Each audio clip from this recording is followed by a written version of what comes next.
All right.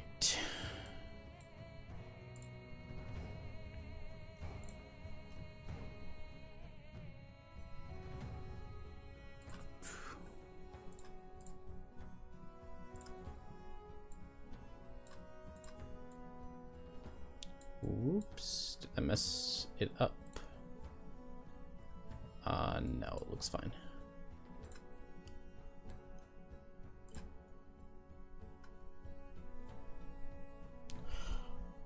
All right, let's get this going.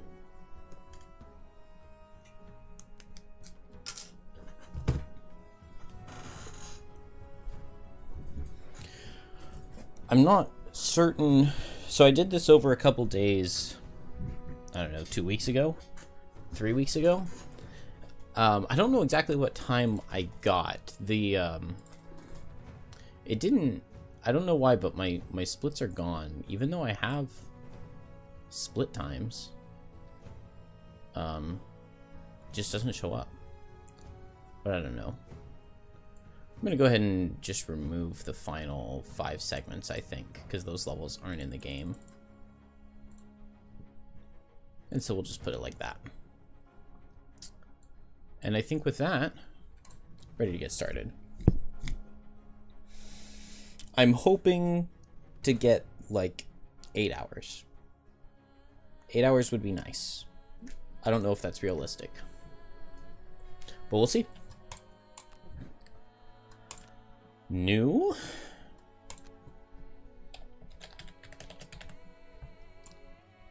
And playing on hard.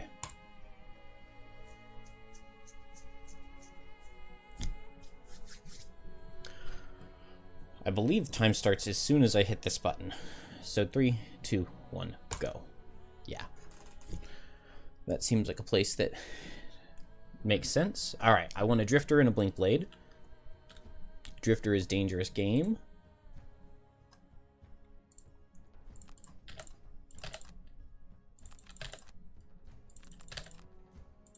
Oh, it was there.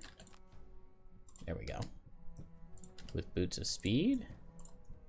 And blink blade is greed is good. There we go. Not too bad. This is going to be continuous precision. Yeah, I can't try to say it out loud. I just have to do it. I'm just not even gonna worry about reading battle goals. Like, I could take the time to figure them out. It's almost easier to just get into the level and see from there.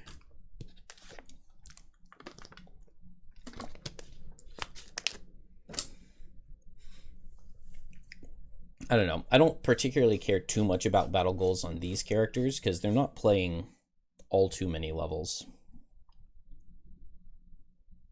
It already feels like streaming it is making the load times take longer.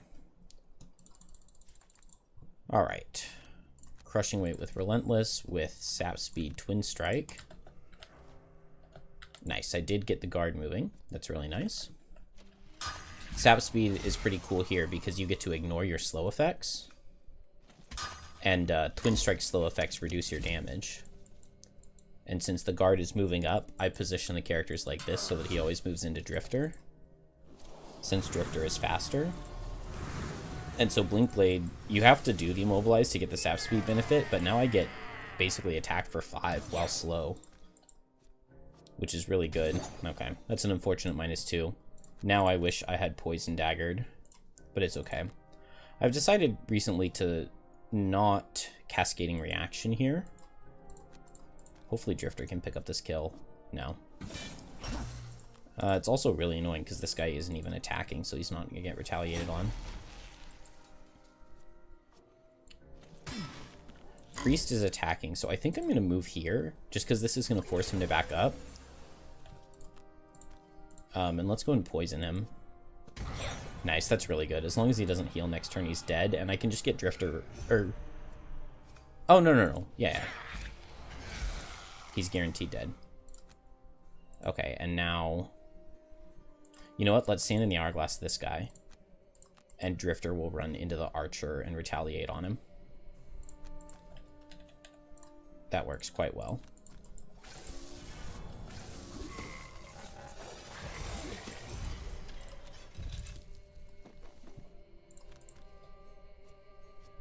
Nice, just move one. He can't get rid of the disadvantage and he dies to retaliate. Okay. Not a bad first room. Blinkblade can just loot. Drifter can also loot. I don't have a move 4 anymore, but I'll just activate my Sustain Momentum right now. The sooner I can activate Sustain Momentum on Drifter, the more experience I'll get, which is really good. Ideally, after I finish these first 3 levels, Drifter is level 2. It doesn't matter that much, and I like really need to grind experience to get it, and Drifter only gets experience by getting ticks. And now we'll just move a little bit. I guess I go fast because it makes Cascading Reaction go further. I should have used Jump Boots because I could have gotten Blinkblade 1 more, and I want Blinkblade to get as much movement as possible. And I definitely could have healed Drifter. This was very sloppy. I'm just going to take 1 extra turn.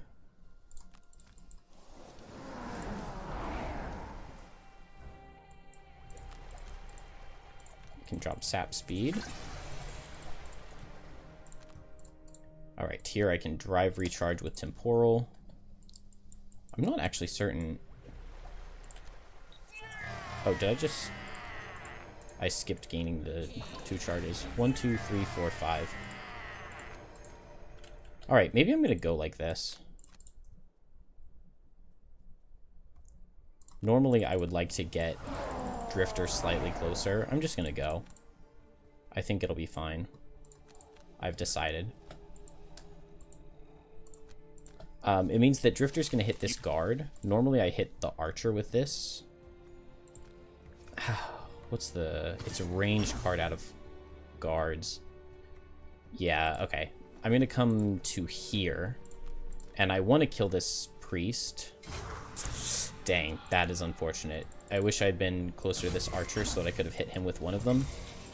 But this way, I'm not going to take all too much...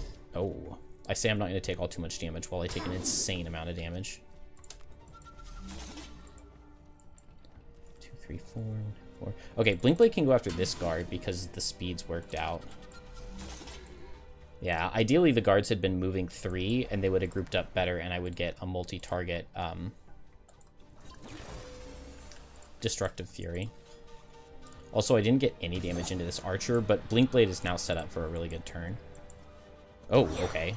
Or Blinkblade can just go crazy. So Blinkblade here has Power Leak plus Sand in the Hourglass and Cascading Reaction, which is really good. And Drifter... I think I'm just going to hit this guy and just pick up his loot.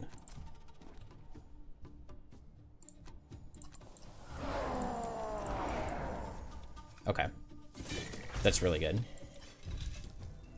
Especially as long as Blinkblade can pick up both of these kills, which should be pretty easy. +1 immediately. That's alright. What do I want to do? Do I have Twin Strike? I shouldn't have Twin Strike. Okay. I'm going to go with Experimental Adjustment as my other card, and I can move here, and this guy's going to go down to Drifter and get retaliated on. It does kind of spread the loot in a way I don't love. And also, Drifter's probably just dead. Ooh. Not being dead is nice. So I can get off 1 more turn here, and I think here I just short rest and go slow. Yeah, move 2, loot 1. Beautiful.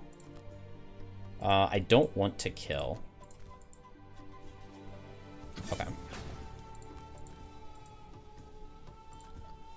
Let's get this loot token, because once this guy dies, a loot action right here on Blinkblade will pick everything up.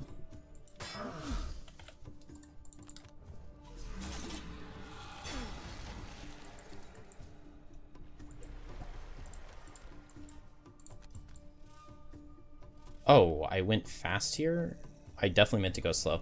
Yeah, it's because I clicked slow and then I clicked short rest, and short resting switches you back to fast. That's okay. Okay, cool. I just moved down here faster than he can go, and I just don't attack him or anything. And now I can stand in the hourglass. Yeah, it did it there too, where I was like slow before, but then after resting it makes you fast. Alright, not too bad. I got all of the loot except for that one, which is kind of hard to get. We got a snow thistle. Snow thistle's nice. I also saw the rock root earlier, right? Yeah, I got the rock root and both snow thistle.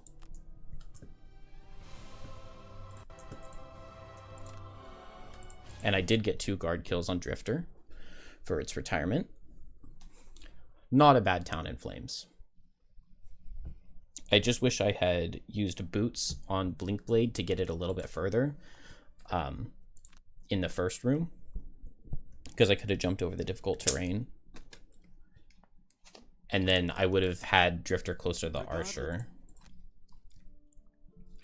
and gotten the Retaliate off. My metal is not where I like to see. That is really unfortunate. I'm not going to be able to get a Spyglass, but we'll just get the Craftsman. And I want to make 2 new characters here. This is our building manager.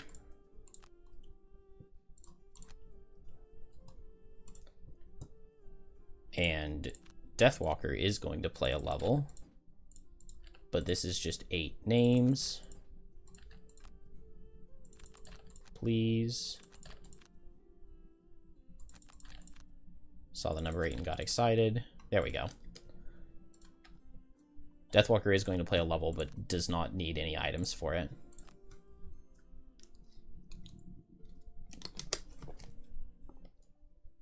As you pause oh, this is interesting. Journey, you spot a handful of... Let's do it. With the Blinkblade in the party, since you're a Quattrel, you can try the Fire Pepper, and it gives at least Blinkblade experience. I'm not sure if it gives Drifter experience as well.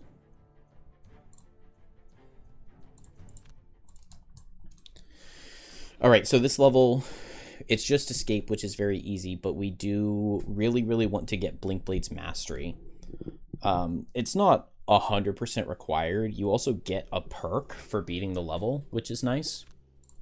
But getting Blinkblade's Mastery would be really nice. So Drifter goes on the side, and Blinkblade's just going to go invisible turn 1. And this is the main reason we do... Oh, no, it's the...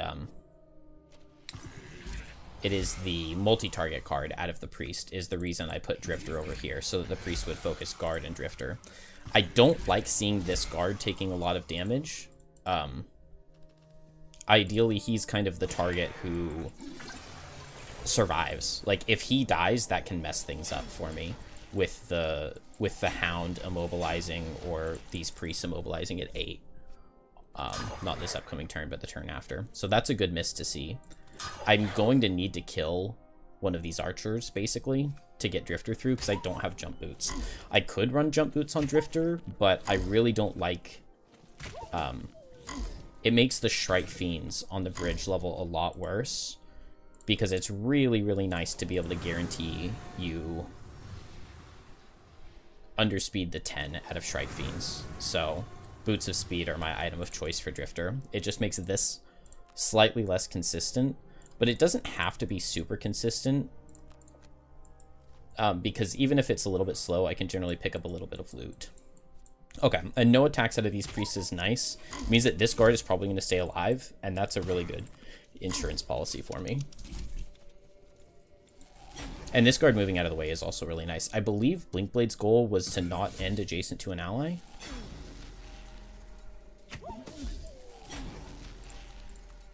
Okay, Drifter just needs to have 5 or more cards. So this is a fine place for me to be, and I just want to kill this archer. Miss is unfortunate.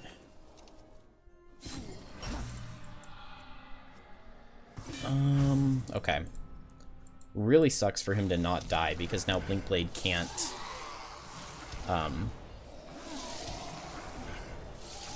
Blinkblade can't loot anything. Okay, I'm just going to move Blinkblade right here. That's just to guarantee that I don't get targeted, because I'm going at 17 here, And Drifter can underspeed the 17 if necessary. By going at 14, and I can just boots to go slower. Oh, man. Alright, this is super unfortunate. Because it's multi-target out of priests, this one is going to target Blinkblade. If Blinkblade is faster than Drifter. So I have to have Drifter be faster, which really sucks. Otherwise, I lose the mastery. I also didn't get any loot, which is just gross. As long as Drifter... What? 1, 2, 3, 4. 1, 2, 3, 4. Why would it target Blinkblade? Okay, well, if it's going to target Blinkblade anyway, then I'm going to use my boots to go slower. That doesn't make any sense.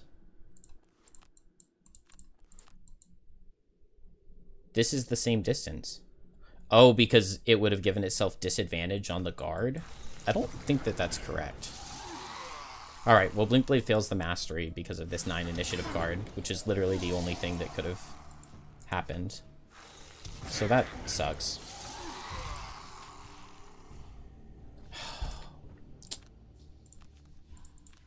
And Blinkblade, it reset me to, like, it says that I'm going fast, but down here it's on slow. It's like an undo bug, which really sucks. All right, third tries the charm. Watching these animations. So much for a speedrun.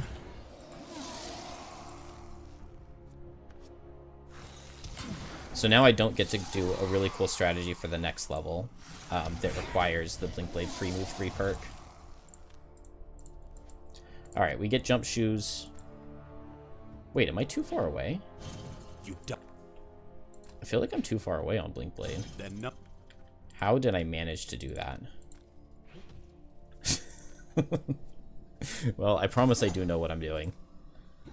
For the most part. It just didn't work out here. Also, Drifter needs to pick up this kill. Okay. I just got cursed, which is why I was thinking that I might miss it. Which would have been bad. Let's just not escape Drifter, just to spread the damage around so that Blinkblade doesn't take all of it. And it's going to be one more turn. Let's just lose a card there. Okay, we're going to get Blinkblade's battle goal at least. And we should get both. But it's still really slow and sad.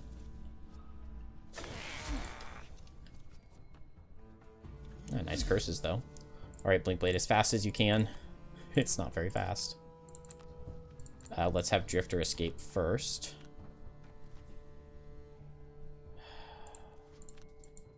Go a little bit faster so that these two hit Drifter and not Blinkblade. Just because it was lower.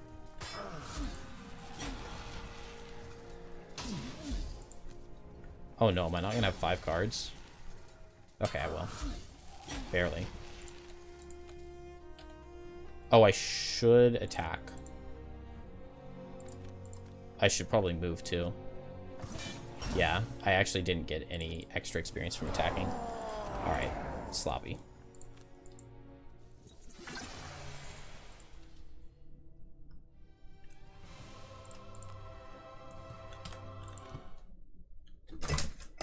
And no loot too, that's the really unfortunate part. I hate those priests. I can do that level with Deathwalker instead of Drifter. It's just that doing Heart of Ice, this upcoming one, with Deathwalker is really, like, it just takes so much time to move all the shadows. Yeah, I only got 2 checks. What about on Drifter? Yeah, I didn't get any on the first level. Sad. Free move 3 can be really nice here because it allows me to move into position and use the bottom of kinetic transfer to push enemies to be grouped up so that Drifter can get a huge crushing weight off. But it's okay. It also is RNG dependent on what the monsters are doing. And this would not have been a good pattern because they're ranged attacks all around. And I can still do it a little bit.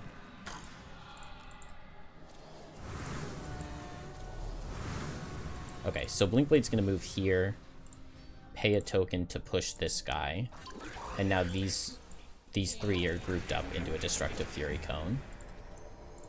So we'll just go for that, and Blinkblade, I'm just going to Cascading Reaction these two. I think there's not much else to worry or think about. Okay, just don't end next to this guy. In fact, let's go ahead and hit here. That crit is not necessarily what I wanted. Okay, let's target this guy and give him the poison. This guy's going to take a lot of damage since he gets hit for 4 there. So let's have Drifter target right here. Nice. And the Destructive Fury. Okay. Never have I ever killed all of the guards that quickly. Kind of crazy. We'll just go slow and see what Drifter can get out. And Blinkblade retires with a lot of money, so we want Blinkblade to get as much of the loot as possible. It shouldn't be much of an issue to get enough of it on Blinkblade. We're not going to get any Retaliate charges out of Drifter.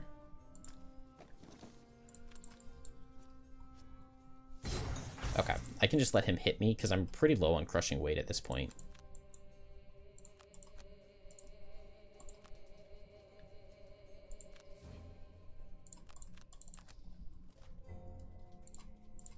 And once again, a Sand in the Hourglass kill.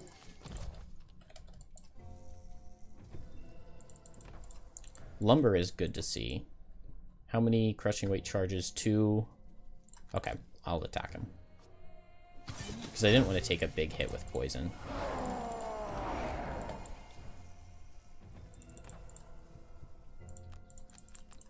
We'll just heal up all the way for Drifter. Oh.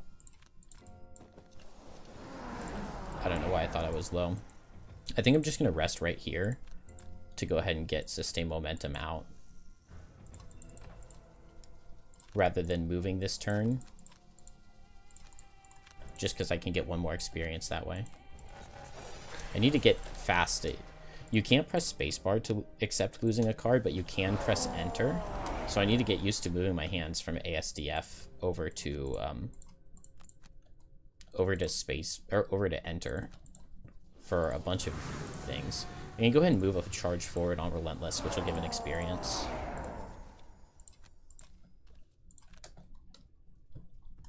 And this doesn't feel close enough, so let's just get slightly closer.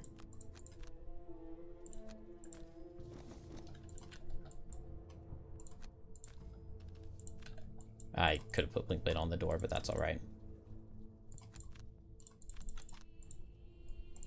I want to make sure to do both of these moves. Nice, it's Nut Shield out of the Ice Speaker. Make sure to do both moves. And this is going to use up all my crushing weight, I believe. Oh, it's already gone. I should have gotten back another charge.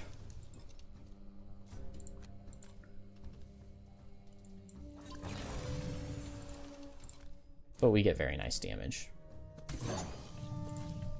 And we have already done our part. And Blinkblade, since Drifter is getting stunned here, losing all of his cards, Blinkblade can stand in the Hourglass for 2 cards this upcoming turn. I wouldn't mind Drifter going fast just to being the focus. So we'll let that happen. Nice. It's not the shield card. Oh, and Snowflake just picks up the kill.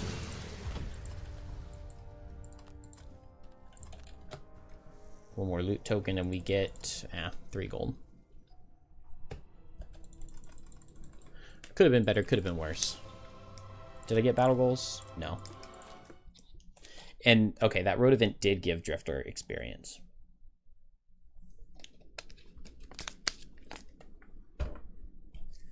So that didn't end up being an issue. I kind of want to check and see how close I am to... I got 10 from that one. Because I was focusing on trying to get XP. So I'm curious if I would have made it without the 10. We now have access to Snowflake. Okay, I had 1 experience more than I needed. Let's just go ahead and grab Shockwave. And the first perk we're going to get is bonus loot. And now we're going to make a Snowflake. Nice. Explore the reaches with Boots of Speed. Let's put Drifter back in because I want to build a boat. Dang it. The only character with metal is Blinkblade. I really would have loved to have picked up Heavy Sword Spyglass here. I need to change Snowflake cards still, but that was a fast outpost phase. Oh, that's beautiful. 20 gold onto Blinkblade. Nice. That makes retiring pretty free. I just need to get like 1 more gold thing from somewhere. 2 cards to the lost pile is good, and here I want hit and run. And here it's a lot of changes. These two, this out, this in. Good. Only short rests. This is one of my favorite levels, the Edge of the World. It's just so simple and clean and easy to get through. You just have to kill the boss at the end. And Snowflake, Blinkblade have a beautiful strategy here. Oh, except did I even do Blinkblade's level up? I didn't get my free move 3 perk. You know what? let's go get it. I don't think I picked perks on Blinkblade at all. Oh, Blinkblade didn't hit level 2. Okay. Well, then I don't exactly know what I'm doing. I'm going to be missing out on 3 movement on Blinkblade, which means it's going to take me an entire extra turn to get to the end. And I can't get any of those battle goals either. Well, that really sucks. Alright, if I'm missing out on a move 3, I'll just take 1 extra turn of moving Blinkblade with Snowflake, I guess.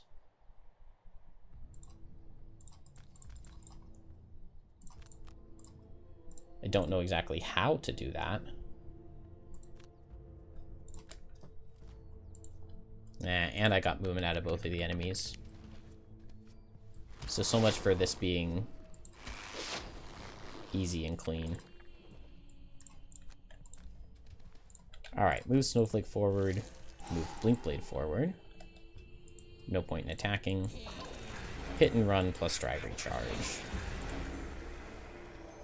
And now I'm just going to move Blinkblade with Whiteout, I guess. And I'm just going to do not much with Blinkblade.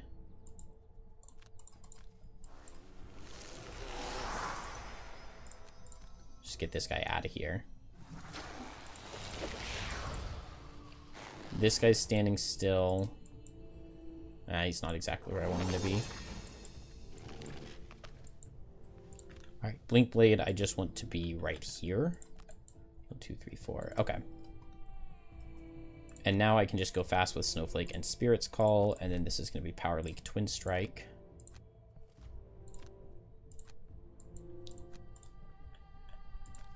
So push Blinkblade over to the door and give it a bless. And now Jump Shoes. Move 7. And now here's where the hit and run comes in. Because I attack this guy, after I finish this action, I get to do a move 3. Which will get me in here. Unfortunately, I'm going to get paralyzed by this guy. If I had 1 more point of movement, I could have gotten to this hex and he wouldn't have line of sight. So I'll be muddled for the upcoming turn.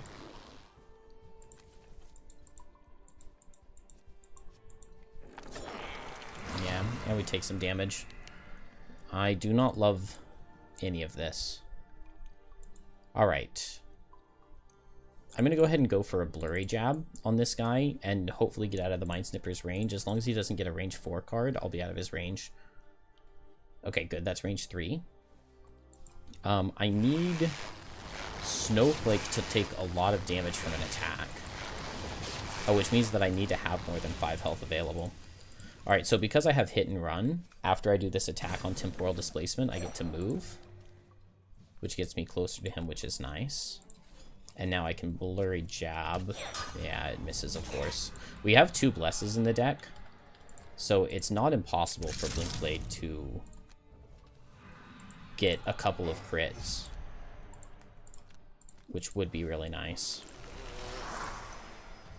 I'm just hoping Snowflake can get a high damage card coming in for her battle goal, because this Snowflake is going to play quite a few levels.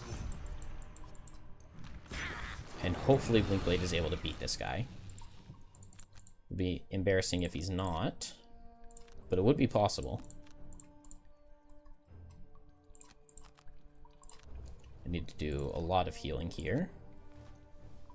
Any hard hits? Nope. Yeah, I guess 5 damage is kind of a lot for low-level monsters like this to be dealing in a turn.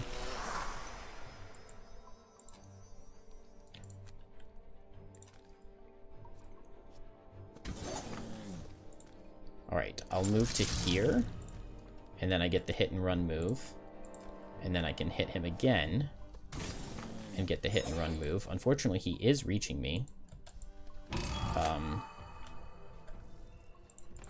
Alright, Spiked Collar is not really one of the items that I want. Slippery Sword is a good blueprint to pick up, along with the Parrying Gauntlet. Can be really good. Twin Strike Cascading Reaction will hopefully pick up the kill on this guy the upcoming turn. I'll just have to lose my 2 cards in hand to the first instance of damage.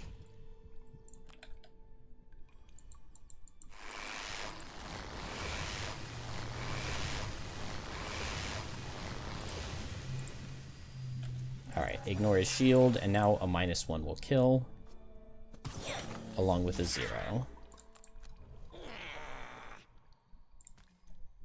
Oh no, another -1. Yeah, there's the crit. Yeah, we didn't have any hit and run left, unfortunately. So I don't get to pick up that loot token. Unlucky level, I would say.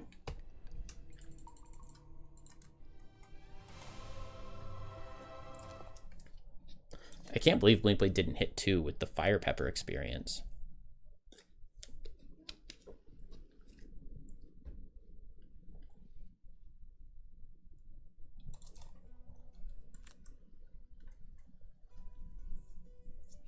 Alright, that gives us the Jagged Shoals to unlock Kelp, who is going to be another mainstay. We go Violet. We grab the free Head Start, along with Reckless, and we put Reckless in over Hit and Run. I didn't get... Yeah, I don't have any metal, so I can't build anything. What?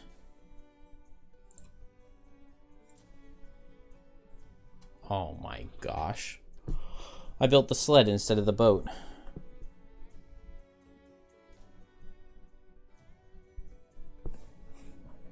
Well, that's an interesting mistake.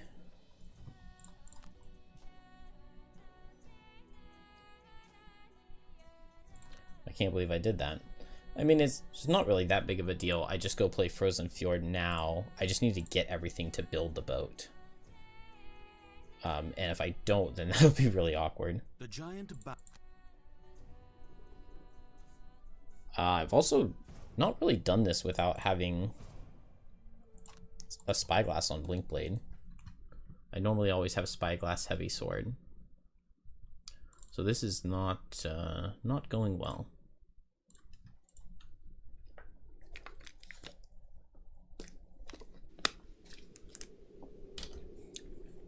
We're also going to have to, like, skip a week in town to get the boat built. Because I don't think there's anything I can do other than going to Jagged Shoals after this.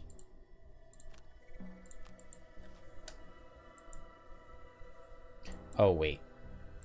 I'm supposed to put Drifter in this hex because of this card specifically. I just forgot. everything exactly the same, but Drifter in this hex instead of that middle one. Just feels like that middle one is the better place to be, but it's not, because it means because you can't run through the difficult terrain without jump shoes, and I want Drifter to be right on top of this guy so that I can attack him without moving away. And unfortunately 5 range is just a little too much for Blinkblade to be able to reach, so I don't get that heal. And a miss immediately. Luck is certainly not on my side. A lot of the time Blinkblade can just kill right here. If I'm not trying to kill, then I think I don't Reckless. I think I'll just Blurry Jab Temporal. And over here I want Relentless out. There's the 10 initiative card again. I do need to underspeed on Drifter.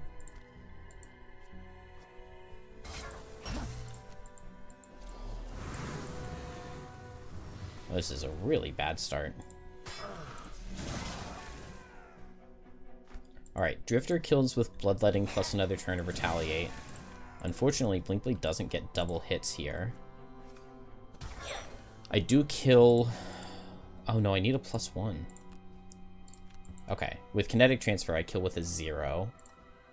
Hopefully that happens, because if not, I'm going to be in some trouble. We get the 10 3 turns in a row. But that's why I didn't play it last turn. Okay, good. Blinkblade gets the 0. I didn't play it last turn because, like, underspeeding them on the last turn is kind of whatever. This turn, I really needed to underspeed them. Did I not Boots of Speed on Drifter? Did I do it last? I did it last turn. They're so evil getting it multiple turns in a row, and Drifter misses. Okay, this is officially really bad. I just need him to not get his 10, and if he does, we might just start the whole thing over. Okay, good. I underspeed him. It's only 3 consecutive turns. I should have grabbed a charge back first. We're going to do that.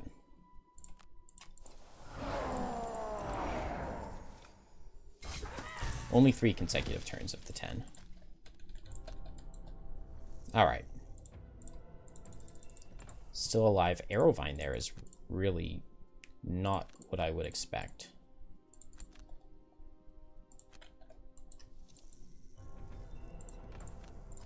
This level has Flame Fruit, right? Okay, yeah, Flame Fruit is the herb that I remember from this level. I didn't even realize it had 2 Arrowvine. Normally I'm just focused with beating the level, not necessarily herb counting. I'm low on Retaliate as well.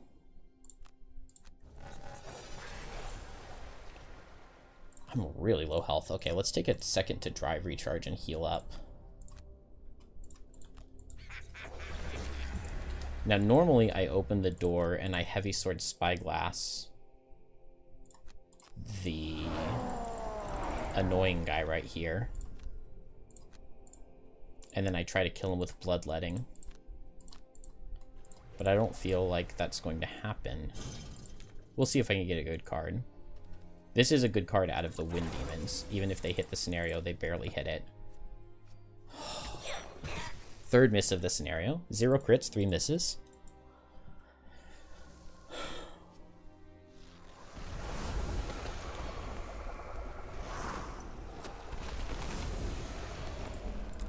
Really unfortunate. And I'm going to be immobilized.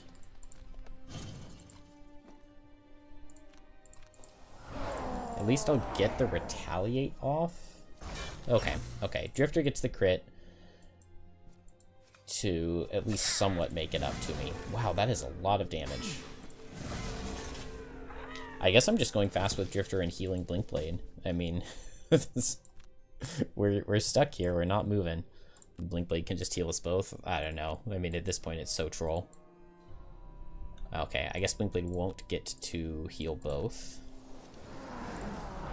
I think Drifter just focuses on itself. Luckily, with this pull, they will suffer the Retaliate. And that is why I just healed Drifter on its own. Maybe I should have saved Power Leak, because I could Twin Strike Power Leak here. But Blurry Jab should get the job done. Good, they're slow. Okay. Okay, okay, okay. Worst case scenario, Blinkblade misses again, but I would still get the kill on this guy. I just don't want to lose all of my retaliate charges. Oh yeah. Yeah, I'm on my final one. So let's sustain momentum to get a charge back.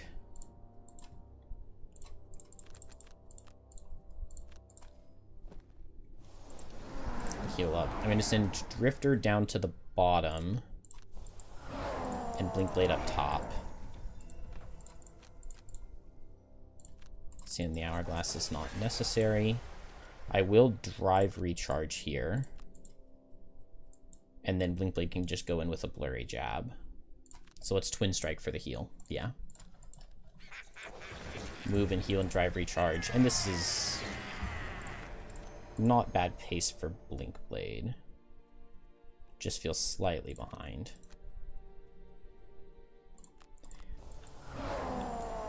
With a sustained momentum,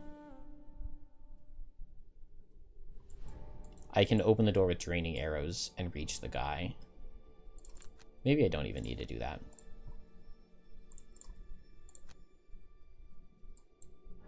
Scenario has a lot of health. I almost want to just go invisible on Blinkblade. Maybe that's dumb. Let's get to the back. Let's get onto the imps. I believe Power Leak will reach. Yes, it does. I think I prefer that. Although this heal card is annoying.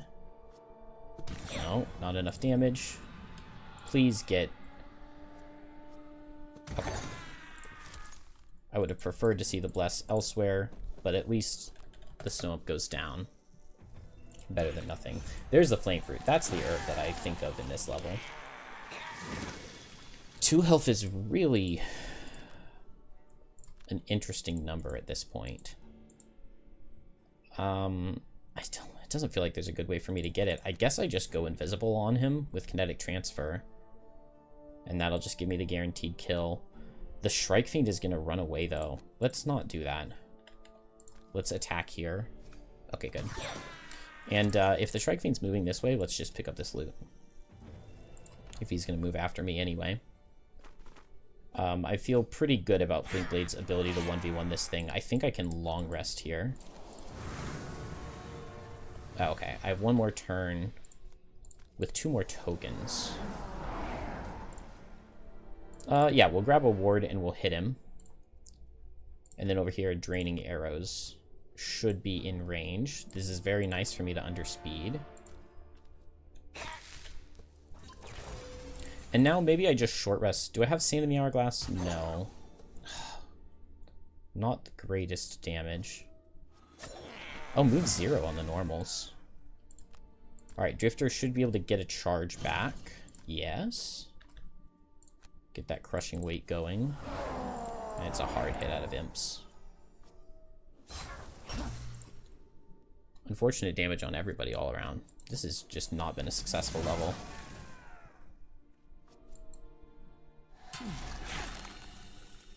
Alright, not a huge brittle, please. Okay, 4 damage is totally acceptable. And now, are they in... They're only in a Destructive Fury if I get up there. But I can run in and I can Vile Assault these two. I like that. And Blinkblade, I think I just go at 10 here.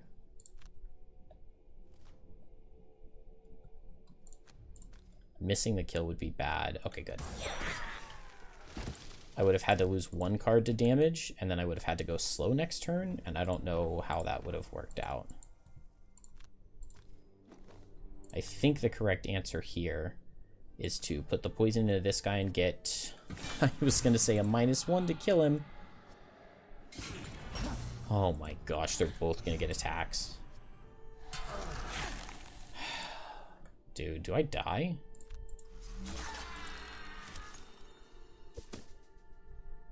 Do I still have Retaliate? It's gone, isn't it? Yeah, the Retaliate is gone. Oh, okay, that was the last one. But I have to lose 2 cards now, right? Oh, that's probably fine.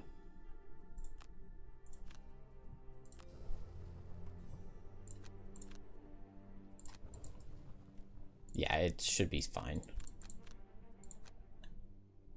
The 9 initiative card would be bad, but I have boots, don't I? Okay, he didn't have the 9 initiative anyway. So I have 2 chances to pick up this kill. Okay. Gross level. Did I get metal? Not there. Oh, there is no metal in this level.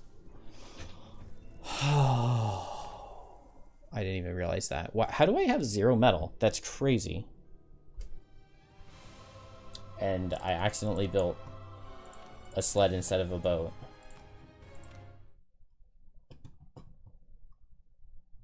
And I don't know what to do now.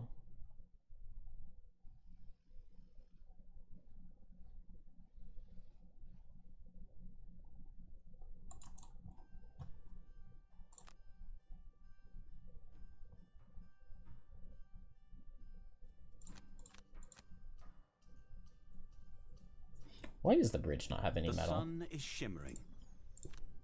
I didn't get metal from a road event. I can't believe I built the wrong building. I need 1 metal. I need 1. Oh my gosh.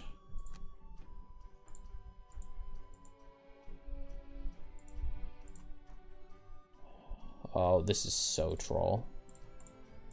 Alright. I'm going to go to the Raven's Roost, which is just absolutely not when I'm intending to do this level. Out of the corner of your eye, you catch a glimpse of a floating tuft of... Oh, maybe I should restart.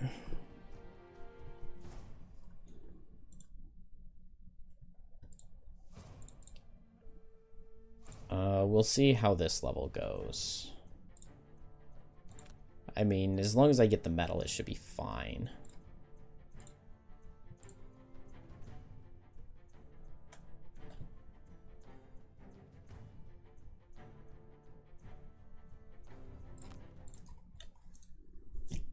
But these are not the characters that I intend to play this level with. It's supposed to be Snowflake plus Deathwalker, but the Snowflake part doesn't really do very much. Other than move Deathwalker so that she can wound these guys on turn 1, because they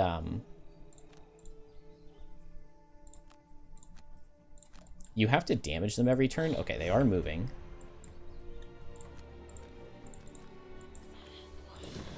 You have to damage them every turn, otherwise they turn into Shrike Fiends. And Deathwalker just barely doesn't reach to wound all of them without moving.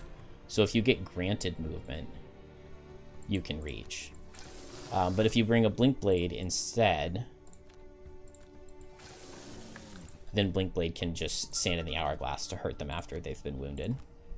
And you get a similar effect. The problem is we're like really unhealthy at this point.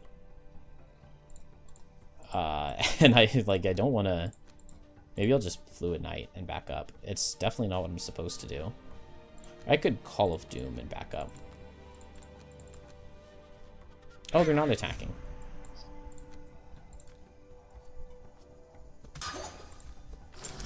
Alright, Blink Blade essentially kills that one.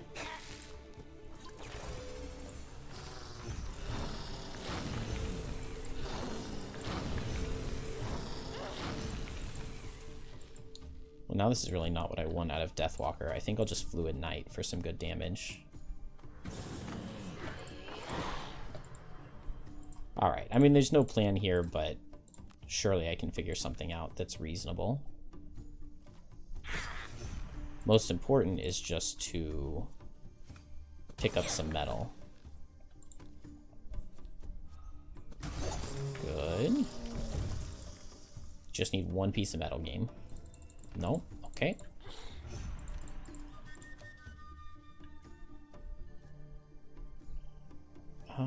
I really don't want to get hit by this guy. So you know what? Let's just make this shadow over here. Yeah, I was barely doing any damage anyway. Oh, I didn't realize that was fire. Alright, but Blink Blade can heal itself.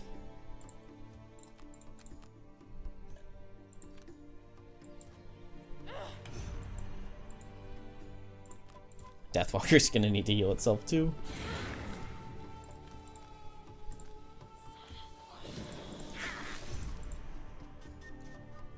Alright, it wasn't according to plan. Well, and that definitely doesn't help. But even if I lose a card to damage on each character here, I don't think that's a big deal.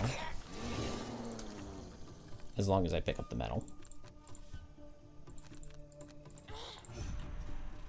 Oh, I can't lose Wave of Anguish, though.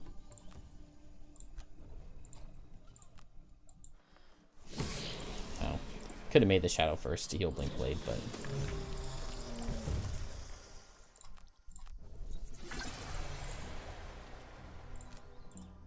Alright, please. Loot a metal? Nope. Come on, game. I know there were only 3, but I really could use one of them.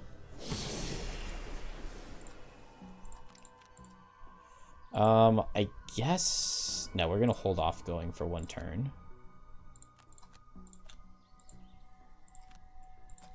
Because this gets me my 5th Shadow. Oh, I just played Rest in Shade.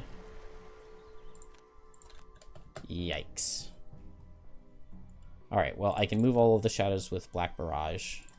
It'll just only be a move 2.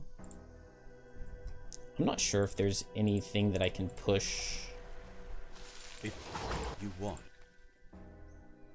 Yeah, I can come down here and push this guy for pretty good damage. Blinkblade's gonna need to be just killing these things until I get a metal out of them. Like, I don't know what else to do.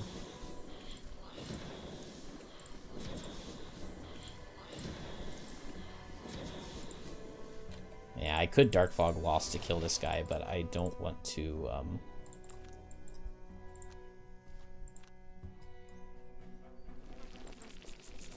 I don't want to go so low on cards on Deathwalker since I lost cards to damage.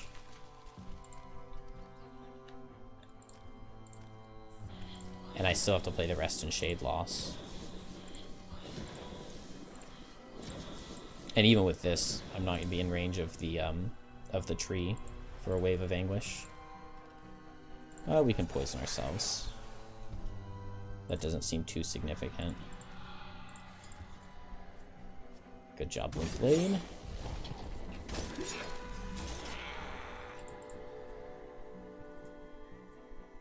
What do I lose on a short rest? Can't lose Rest in Shade, can't lose Wave of Anguish. This is just not meant to be. Every part of this.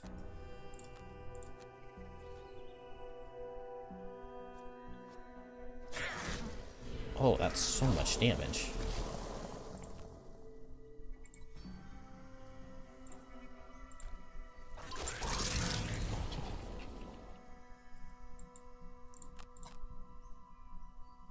Anger the Dead. Now I can Rest in Shade. And just pick up loot. Please give me a piece of metal.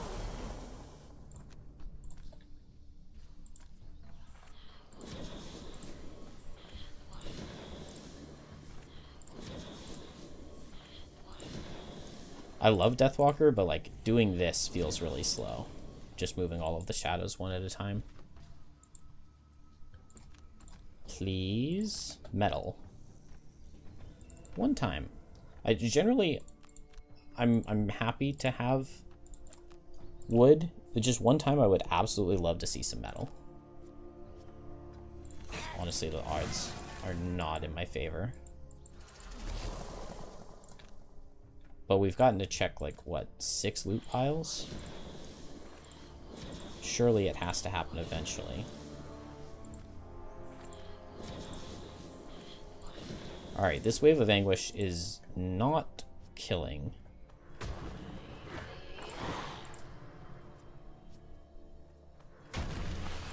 Okay, these are pretty good pulls, though. Ah, there's a miss.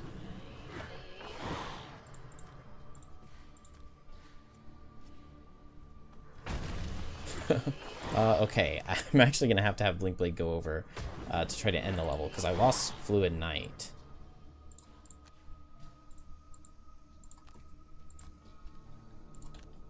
And I don't think I brought Forceful Spirits. So I actually can't even attack through my shadows. And I can't even try to go get that loot.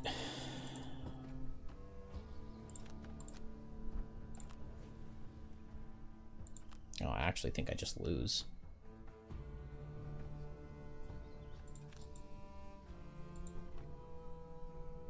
I would love to see the 9 out of Strike Fiends here. Not the 10. How many reach me? Just 1? No, 2 of them reach me. Alright, this was pathetic. I actually genuinely can't believe that. All of that just because I built the wrong stupid building.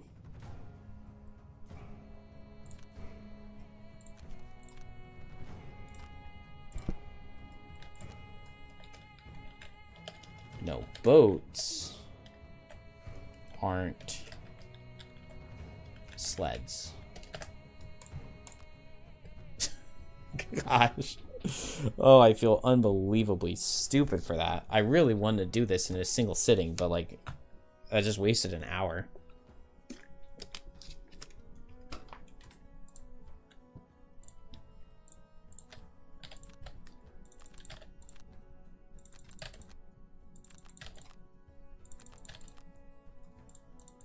And I don't know why it was just impossible to find metal. There we go. We found greed is good fast, at least. Definitely not getting prepper. Executioner I definitely should get, though.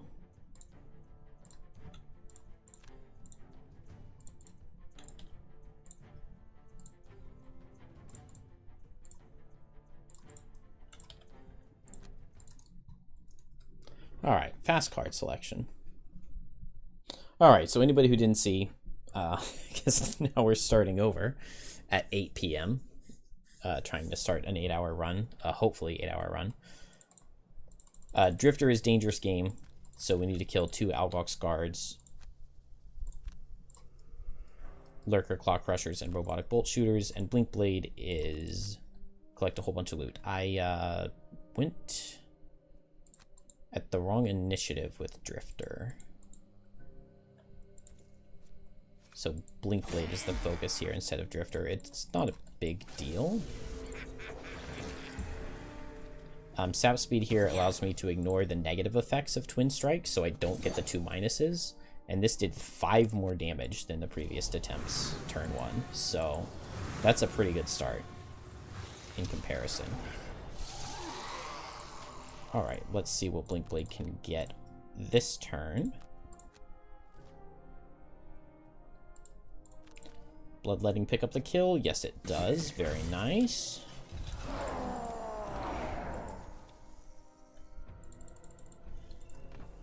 And because of the way the priest moved, I think it makes more sense to focus the archer here. Even though last time I went after the priest. Beautiful. Beautiful. And yeah, he'll hit our buddy, but now Drifter gets to get onto him quickly and fortitude him for good damage. And Blink Blade, I'm just going to go ahead and loot. Multi-target, I can't underspeed him, so I don't get the retaliate off, unfortunately. And it adds a curse for the next room, so I don't love that. Okay, but now if this guy's a fast attack with disarm or immobilize, he dies to retaliate, so that's good. And Blink Blade gets to heal right here, so not a huge deal. Hopefully we can get a lot of metal. Now that we know that that's apparently a huge issue. Good, it's attack out of this guy, so even if I miss, he will still go down, but we don't miss. And I think we just want to go ahead and get Drifter to right there. That's the hex Drifter wants to be in. Blink Blade wants to be one further.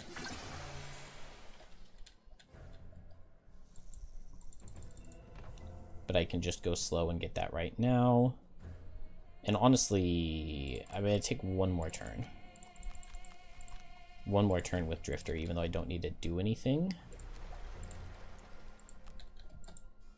Because we'll long rest both and then take one setup turn on both, since they're already in position.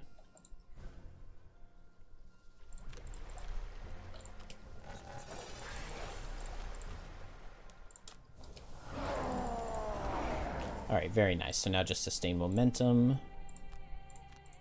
and drive recharge.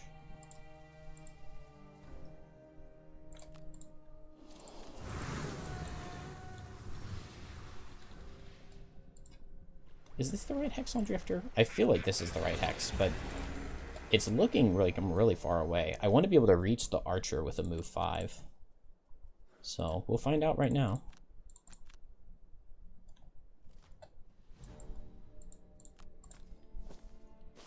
You run. Okay, yeah, I do reach.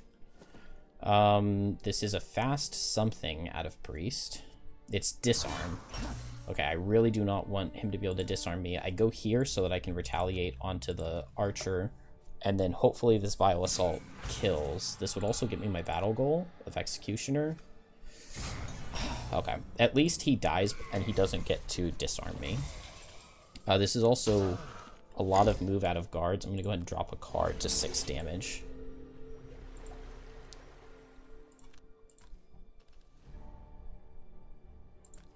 I just need to make sure Blink Blade doesn't take the focus away from Drifter from some of these guys.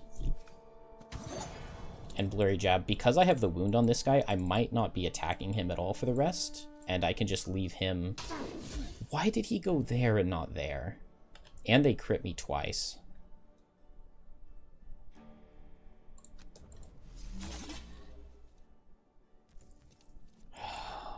Okay. Well, I really would have preferred they go here and here, which is feels what they have done before in testing, because then I would be able to Destructive Fury without having to move. I can move and still hit all of them with Destructive Fury. So let's just get Blink Blade. Oh, I don't love it. Get Blink Blade in there and get wounds going.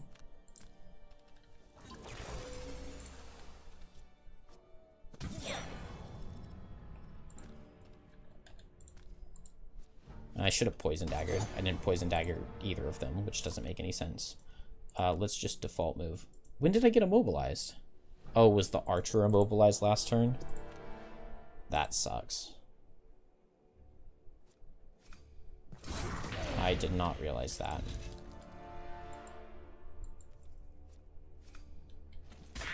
Alright, it's not the end of the world, although Blink Blade will lose a card to damage here. Sand in the Hourglass seems fine. I have Violet Inheritance, so I will do that along with a huge loot on Drifter.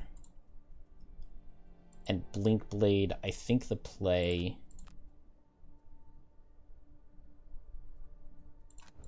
is to go ahead and loot this right now.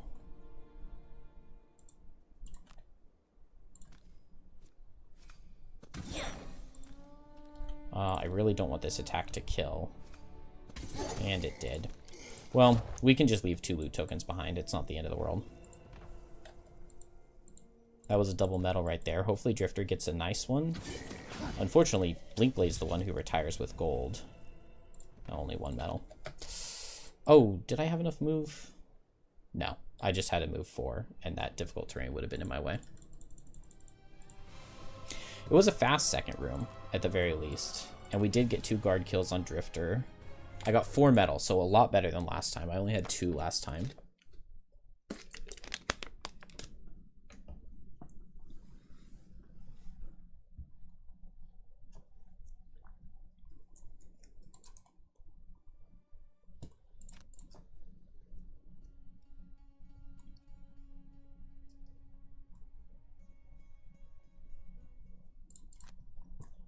Alright, so we get this. The Craftsman, we build more characters for the auto retire with build not destroy. And names for the Deathwalker who gets to play 1 level. That was nice and fast. And we built our building. I'm going to go ahead and pick up a Spyglass on Blink Blade here. And we are ready to go. Have I played 2.0? No, I have not. Thinking about going... Just outside Frosthaven, right where the road... Oh, we'll steal from this. Give money to Blinkblade. Thinking about going after Frosthaven. You played Gloomhaven digitally only. 1 second. Layabout is fine. Okay, everything else is good.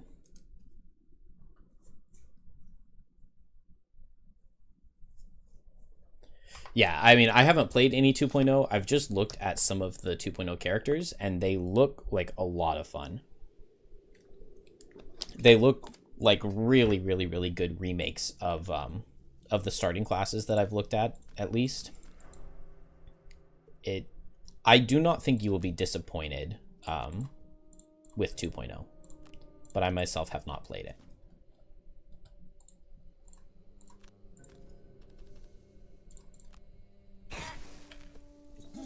Tinkerer Rework looks solid. Be interested in trying it. Yeah, that's one of the few characters I haven't looked at. I know that all the losses give 3 experience, which seems crazy to me. But for now, I'm focused on Frosthaven. I want to get a really good Frosthaven run, but it's going to be a lot harder than Gloomhaven ever was. And I don't think we'll ever get Gloomhaven 2.0 digital, unfortunately. Even though that would be really cool. I have a hard time imagining it happening.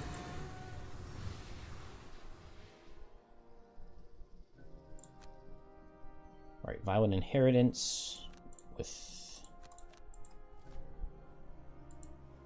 Okay, this is really good. Last time this 9-speed card out of the Priest kind of screwed me over. So for it to be out here means they can't draw it next turn, which is what I really don't want to see. I also would love to see this guard surviving, which it looks like he very well may, because he's probably going to kill this hound, and that would just be best case scenario. Can I kill anything? Probably not. So we just target down this archer. Oh, that's a really bad... That's a really, really, really bad miss. That is a really, really, really bad miss.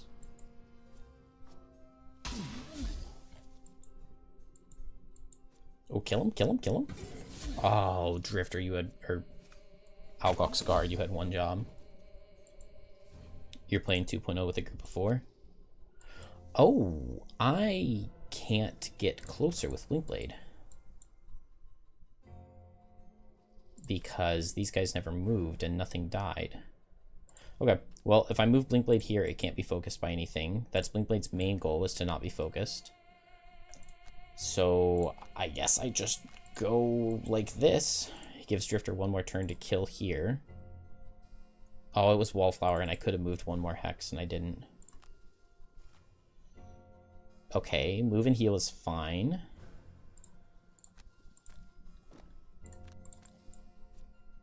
Make up for the Wallflower by going over here. Okay, good. Range card out of guards is good. And no immobilize out of archers. I think I'm in the clear. Changes of music were crazy and made him easily top 5 favorite characters across both games. I loved the 1.0 music note. I know it was very, very OP, but it was still really fun. Alright, I really want to not see 14, 16, or 15 out of these guys. But now I'm starting to ask for a lot. It's the 9... Dude, why can I not get... Oh, this is so annoying. Oh, it's the 15 too. I didn't even realize that. Man, Blinkblade doesn't even suffer damage from an attack, but I got focused by 1 enemy.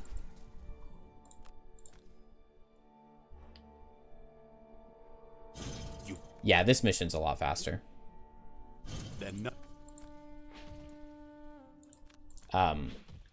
I got a little unlucky and lost 1 turn. But also,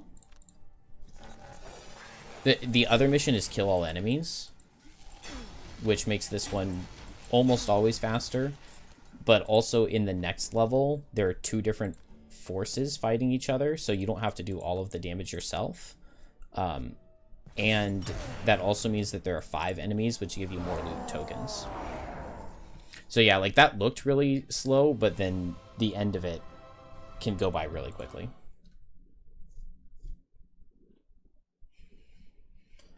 Also, ideally, I can pick up a lot of loot. Like if a couple of things can die by the door there.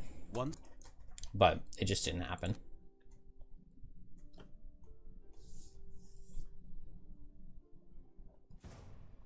All right. Did I get... Okay, even though I failed the mastery, because I got a double check perk, I get to get my free move 3.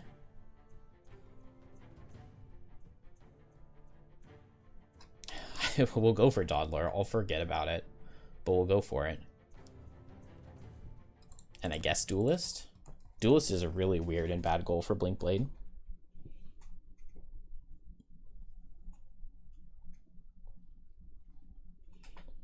But hopefully we can get the strategy that I really like here. I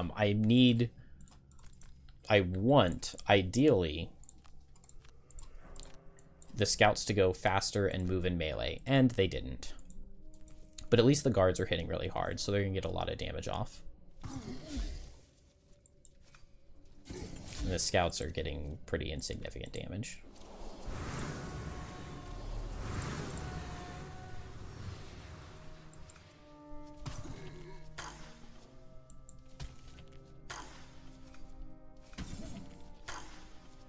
Pretty insignificant. But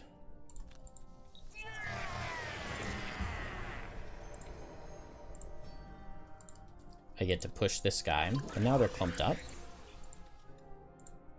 And then on Blinkblade, I'm just going to go for as late of a fast double hit on these guys as I can, so that hopefully they'll hit each other. Oh, they're going to spread out.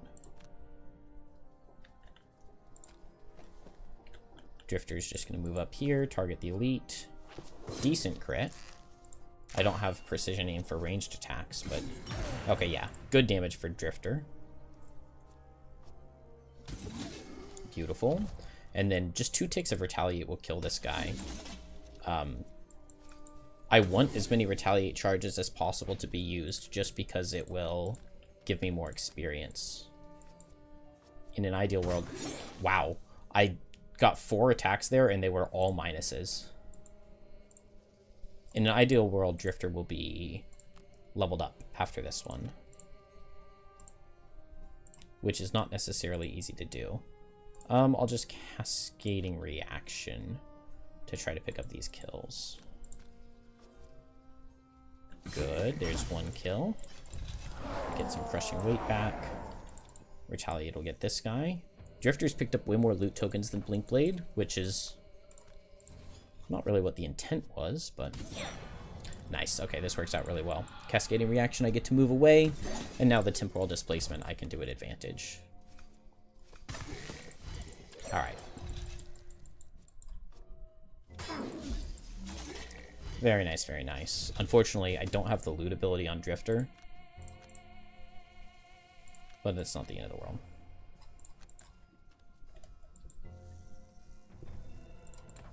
No metal.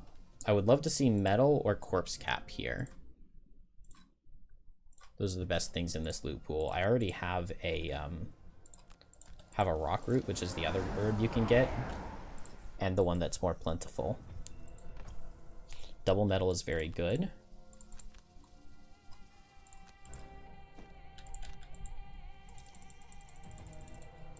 Okay. So no corpse cap.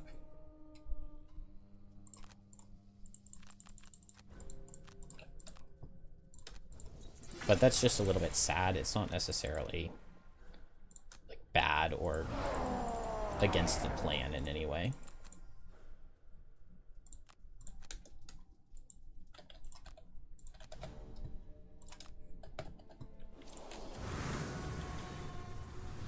Alright, one more turn for Drifter to get closer, and then we'll be ready to go. Oh yeah, I knew I was going to forget Dawdler. I mean, that's just a given.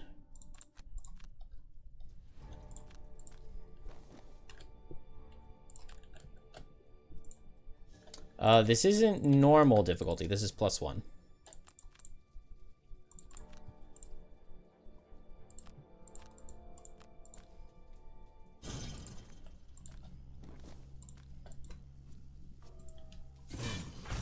I mean, I would say the strategies are really good. The later game strategies are where things get really crazy once I have really good herb potions routed in, mostly. And enhancements. A lot of those strategies are really, really cool. This early game stuff is just really hard and finicky because you want to get as many retirements as possible. Man, bless crit.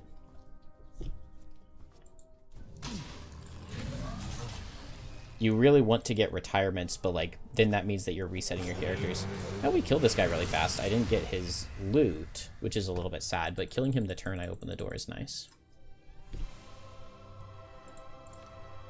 I did not hit 2 on Drifter. Yeah, I needed that one more turn to retaliate and move. And probably one more retaliate, one more move would have gotten me the level. I am a little bit crazy, yeah. No Horn of Command. I will be using a bunch of summons on Snowflake. She's going to summon like 6 or 7 times throughout the speedrun. And at one point in time, I was summoning with Shackles, but I got rid of that strat.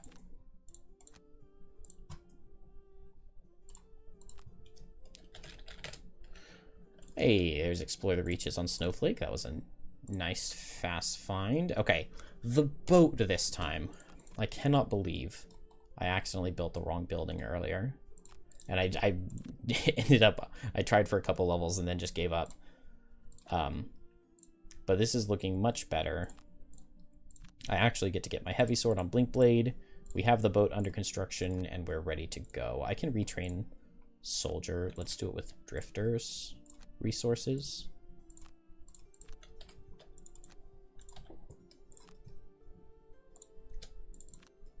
And to the edge of the world.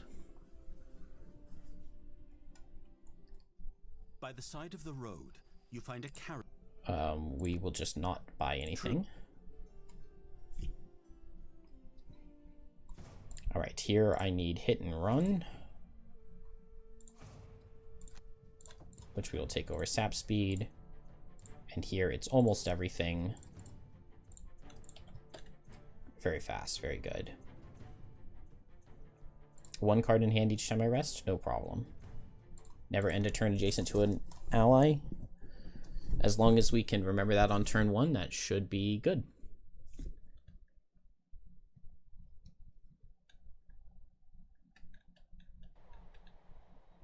It would have been really funny if I needed the Horn of Command and we just so happened to kill him on turn 1 and didn't get it. But unfortunately for summons,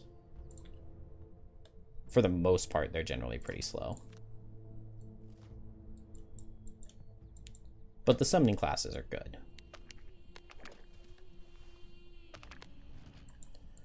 Is just move 2 enough? Oh no, this is fine. I move 3 and I move Blink Blade 2, and this will end Snowflake's turn without being adjacent to an ally. And then Blink Blade moves up here with the free move 3. Hit and run plus drive recharge. Unfortunately, these guys both moved, so I get the slow strategy and not the fast one. But Twin Strike with Power Leak, with Spirit's Call, and Crosswinds. Use the boots. Get to push Blink Blade forward for 4 with a Bless. And move Blink Blade. Right here is fine. I don't get any benefit out of opening the door right now. Blink Blade does Jump Shoes with Power Leak. And that gets me to move all the way to right here. Unfortunately, it is range 4 out of this guy, so I will be muddled. It's not that much worse. It just means... like, if these guys hadn't moved on turn 1, I could have hit and runned off of them, and I would have had one more point of movement, and I would have been able to get to here, and he wouldn't have had line of sight on me. Yeah, the fox is going to be summoned, and he's probably going to get off, like, 5 or 6 attacks.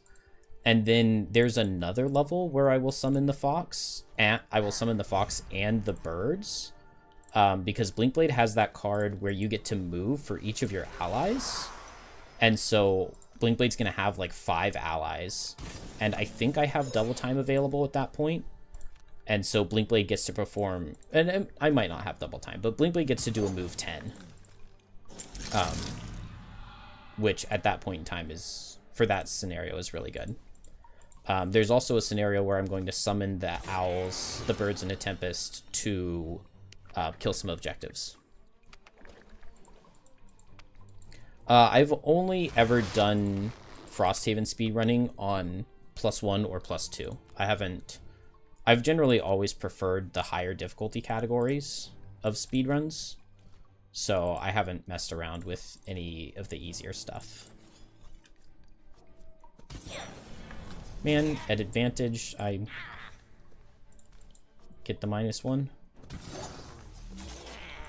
Alright, is this my last hit and run move, or do I have one more? I have one more, good. I get to heal up here. Actually,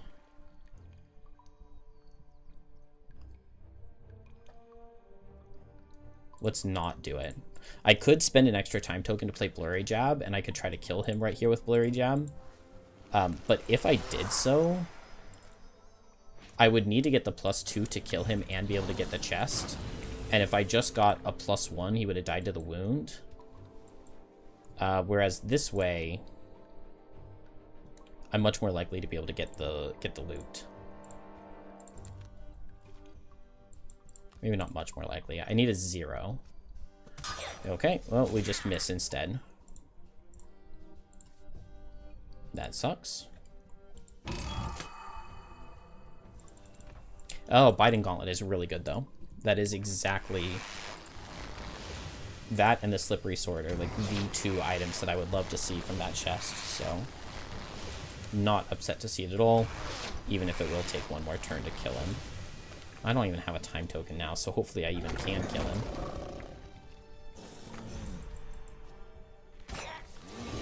Sand in the Hourglass would do it. Okay. I can just short rest and get Sand in the Hourglass.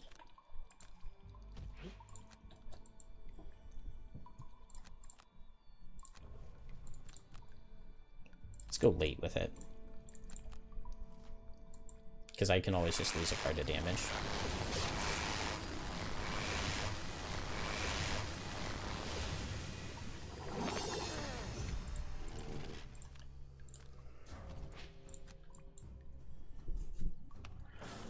I don't know if it's worth throwing some losses with Snowflake to see if I can kill any of those guys.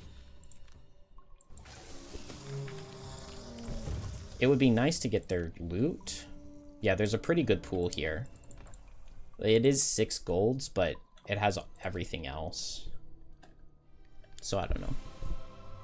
That took 1 turn longer than I would like for it to, but not that bad overall.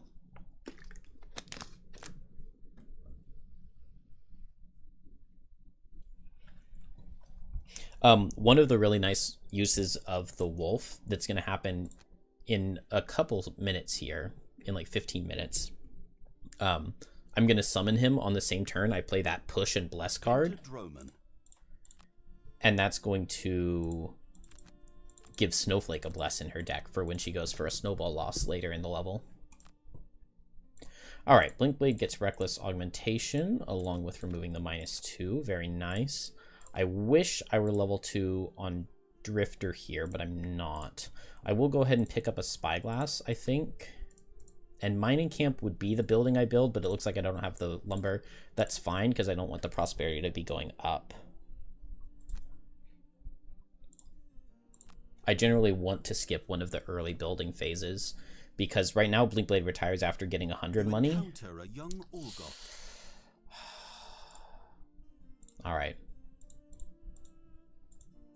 we'll leave Malrog with our heavy sword. I don't like that, but it gives you a really bad event if you don't give him anything. I don't have a potion, so that's a nice event.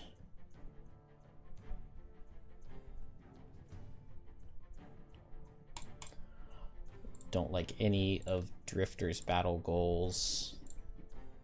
It probably wasn't worth it to lose my heavy sword. I shouldn't have done that.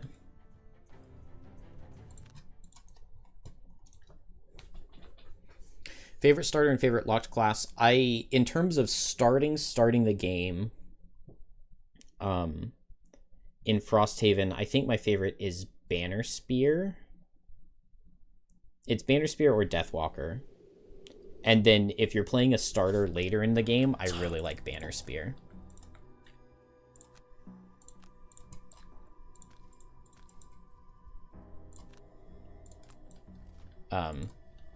Banner Spear is just really fun of all of the starters. Crit on turn 1 is not my favorite way to begin. Favorite luck class, I think, is Kelp. Baning with Kelp is just really, really fun and good and way too strong. Blinkblade took a lot of damage here. I really hope that I get good... Okay, double +1 on those pulls is really nice. So I can go at 10 and just try to kill here. And then we're just going to be kind of waiting for Drifter to catch up. Nice. Okay. I had another attack with Temporal Displacement, had that miss the kill, but I will not complain about him going down. Yeah, Banner Spear with a lot of gear so that you can be nice and tanky. I love the Energizing Baton, which lets you, when you give out a positive condition to an ally, you can give another positive condition to another ally within range. And so when you bless an ally, you can give an additional bless. And so you can hand out 3 blesses with a single action, which is just really, really, really insanely good. Okay, this went much better than last time. And it disarms, so like 3 blesses plus a disarm plus an attack for 4 is all crazy good, and then you still have armor to be tanky and useful. Magnetic Cape is actually really interesting here. I didn't even notice I picked that up, but no complaints.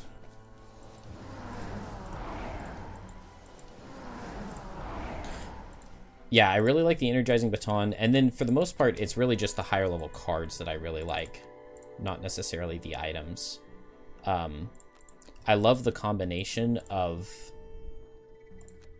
the level 9 card that throws your banners forward, and then you run that with the Banner of Strength for plus damage and the Banner of Valor to negate damage. And if you summoned the Banner of Strength first, then you throw both banners next to an enemy, and they target the Banner of Strength since it was summoned first, but then the Banner of Valor negates the damage into your Banner of Strength.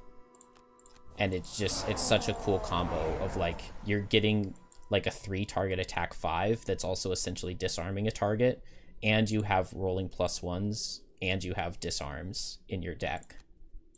So there's just a lot of really good stuff that can happen.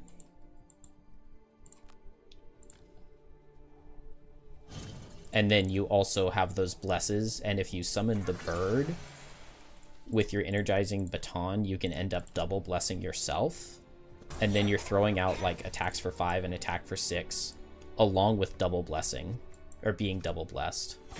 It just feels really strong. Oh yeah, duelist slippers are really good. And the Inspiring Helm, yeah. I've used the Inspiring Helm quite a bit. I actually can't end adjacent to just one enemy. Well, I could if I go up here, but I would much rather kill this Strike Fiend than get one more charge. Nice, and we dodged the miss. Alright, this is going quite well, as long as it's not the 29. So we just outspeed the 29. There we go, it's the 21. Beautiful. I'll trust Blinkblade to pick up the kill. Oh, I can use my magnetic cape if Blinkblade misses this. Nice. Good job, Blinkblade.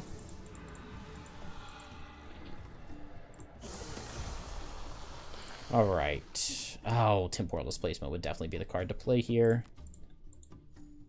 That's okay.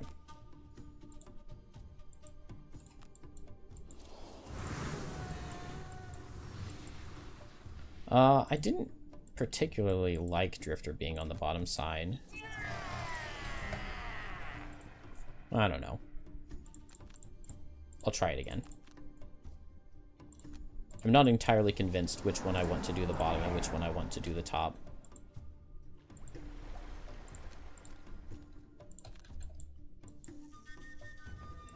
I don't know if Blinkblade makes it without moving one closer. I think I just take one more turn to move one hex closer. It doesn't take that long.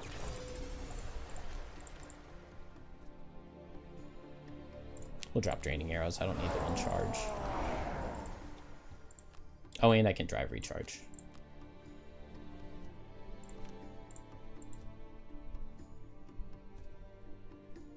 Let's just Vile Assault this elite right here.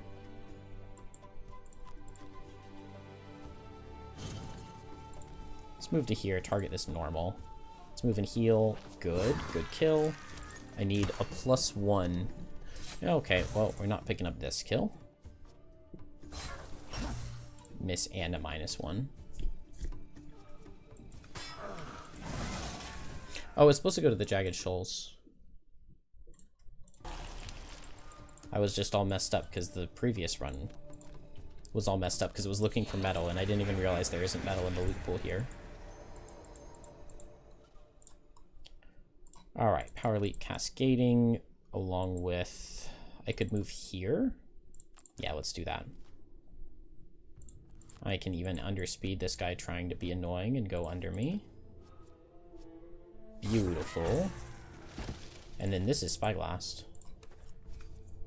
Alright, didn't even need to do the loss. Drifter's Room is done.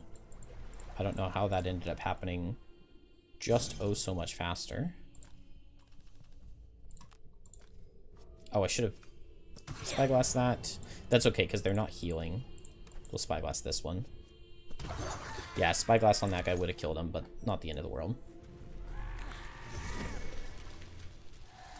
Ooh, especially with that. Alright, now I'll just go into this guy with a Reckless, and I can pick up loot.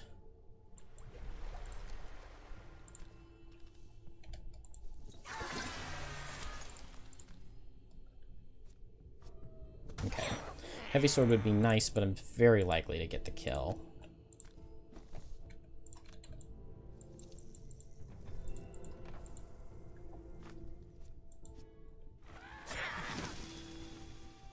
Let's go for Reckless so that I kill with a -1.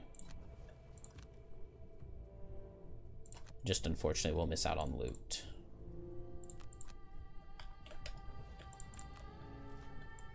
There's the 10. So Reckless was definitely the right call. Got him. I would rather Blinkblade get the loot. Oh, never mind. Drifter was not close enough. Yeah, it was a Snow Thistle anyway.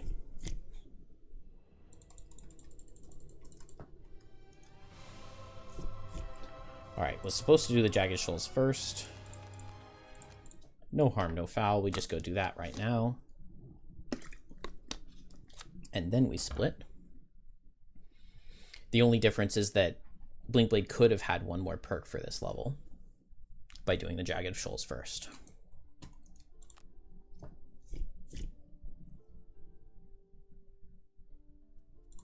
Dead Raven goes to Blinkblade because Blinkblade needs gold to retire. So an item you can sell is very useful, along with a barracks upgrade is very useful. It's like literally the most important thing you can find.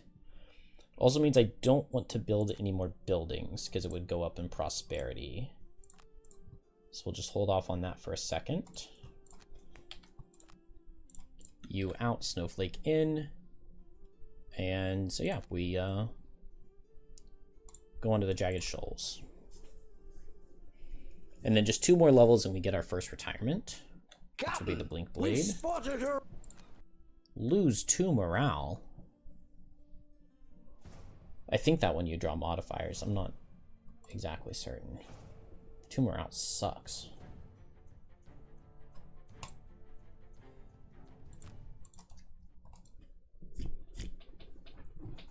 Snowflake is really funny for this level because, I mean, you just need to stand next to the rock. Like, you don't need to do anything. And so Snowflake can just short rest and play crosswinds every single turn just to move Blink Blade and give it bonus actions. Because it's like, what else are you really going to do? Fast steals are actually not even that bad, because as soon as one gets here, they're plugged anyway. And now Power Leak gets me all the way across to this guy. And, oh, that's right, I lost the Heavy Sword. Definitely want to get another one of those. Oh man, Heavy Sword would have been really nice there. Is this Heed the Pigs? It is Heed the Pigs. That's okay. Blink Blade can take an attack 3. Crosswinds just to put it over next to the thing so that I get credit for it. And I didn't get the pull and immobilize card out of Herders, which is the only thing that can be like really annoying and bad. And so Blink Blade's just going to be doing as much damage. I just want to pick up as much loot as I can while I'm over here. Because if we have to be standing here for 7 turns, we might as well get a little something out of it. Pretty bad pulls out of Snowflake, all things considered. I'm fine with letting Snowflake die, but I do want to make sure I get this chest before that happens.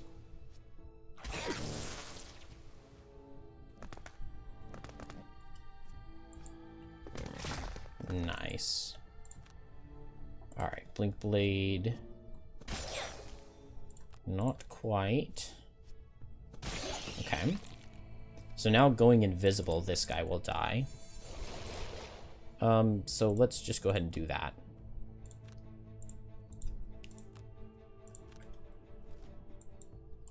And Snowflake, I'm just going to grab this. And I also want to kill lightning eels so that they aren't standee limited and they can spawn over here so I can get their loot.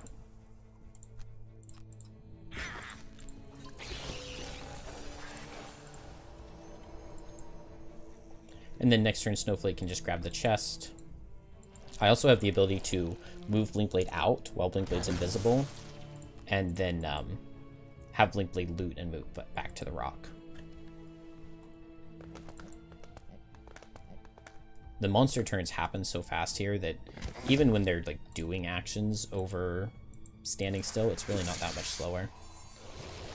Honestly, the loot 1 card here would be pretty good out of Snowflake.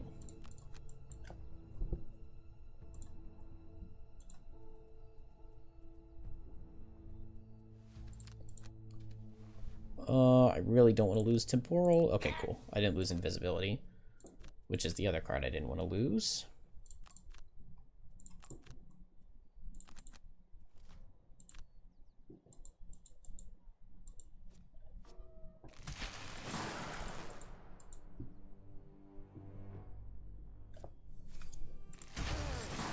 Alright, Snowflake has been here longer than I have needed her.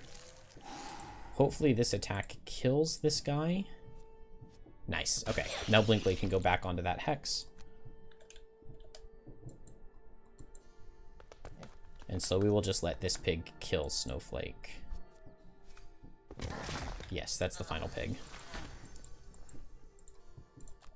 And Blink Blade gets the loot. Okay, 1, 2, and 3. And back to the rock we go. And just 3 more turns. Not fast eels, very nice. Oh, I definitely should have healed myself first.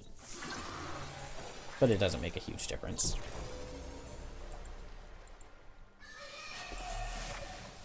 This is an annoying card just because they take time to retaliate.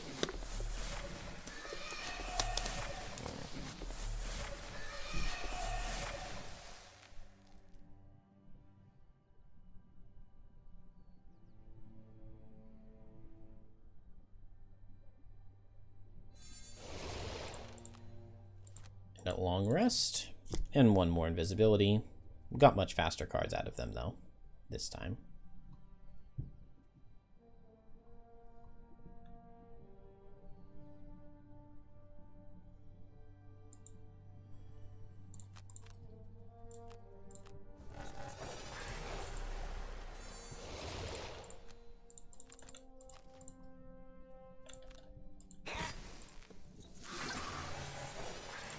This was such a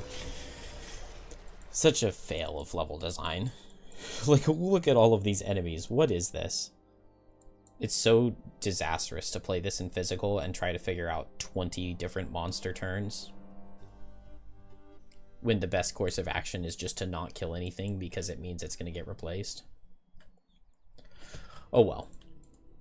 Much better in digital when you really don't have to do any of it. We got Layabout too, which is really nice. 2 free check marks. No complaints there. All right, now Ice Flows is the first, like, really big, really long, like, on the harder side level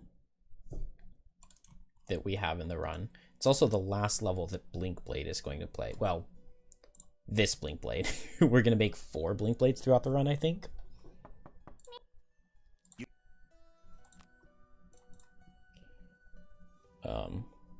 Was I supposed to respect their request? I don't know. It's fine. I think I'm pretty decent on money. Hopefully. It doesn't look that good. I can't build a building or it'll cost me 120 gold to retire. So let's just go. I can go ahead and pick up a stamina potion, so I will. For Snowflake. She's going to be rocking one of those for a while. And to the Ice Flows.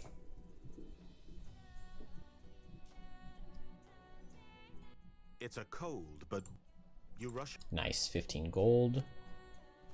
Exactly what Blinkblade was asking for. There are a lot of early game events that give gold. Duelist, Daredevil.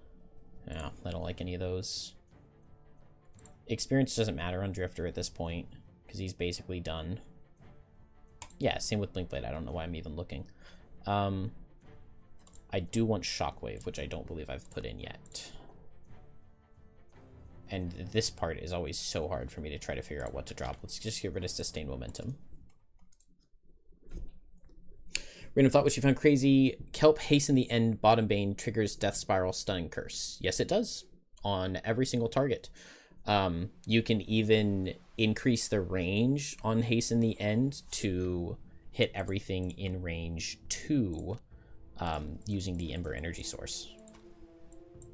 And that is generally thought of to be one of the strongest turns in the game. Very, very, very strong.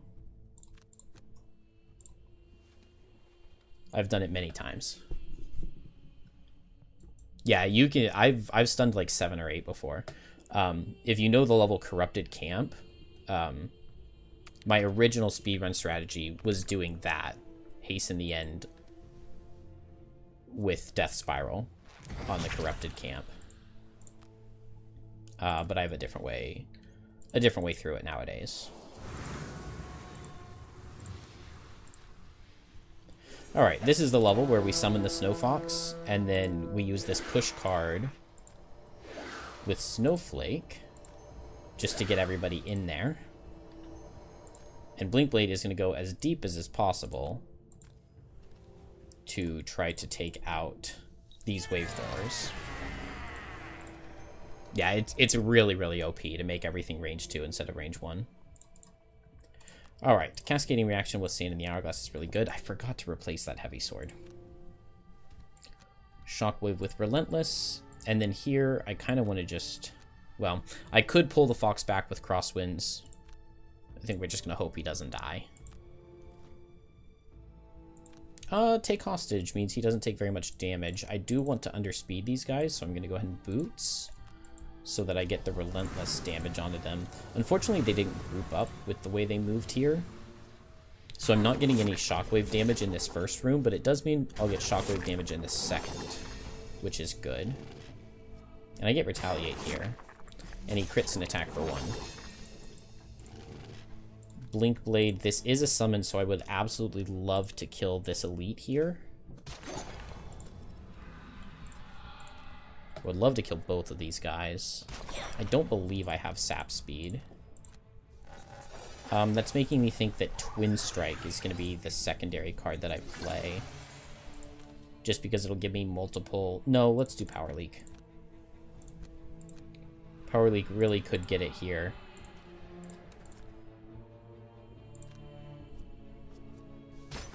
Zero, he dies to wound. Nice, and a +1. Beautiful. Blink Blade kills 2 enemies in a turn. And we can go ahead and heal up the Snow Fox. He's not really very likely to get very much damage into these Claw Crushers. But it is possible. Ideally, he would have been on this Wave Thrower instead, but the Claw Crushers were the ones that moved forward. Also, this guy didn't move up at all. I do not like Drifter's position at all.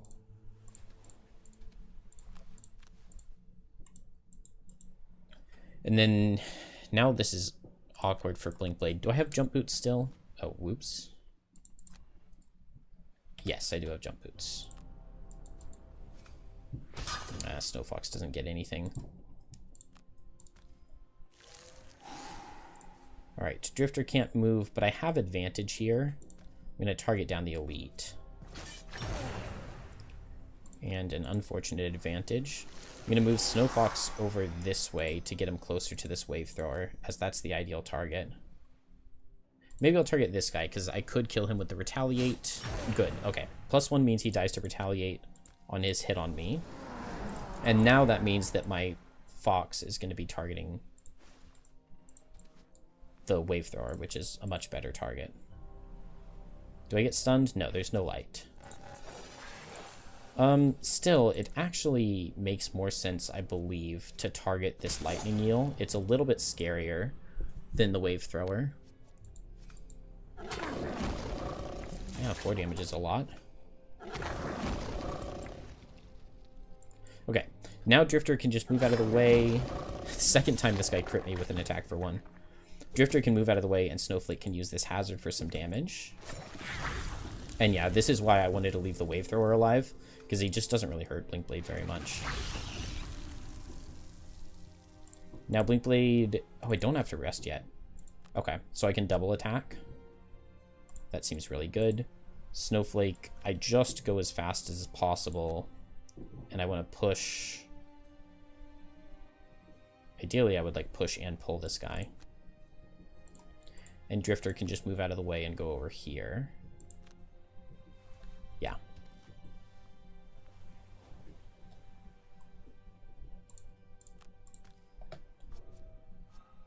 Oh, what a bless.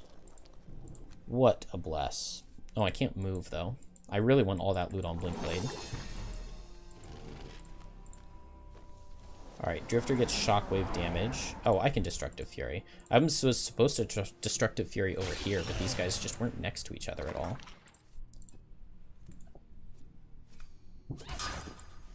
Once again, the Fox is going after this guy. It's just destined.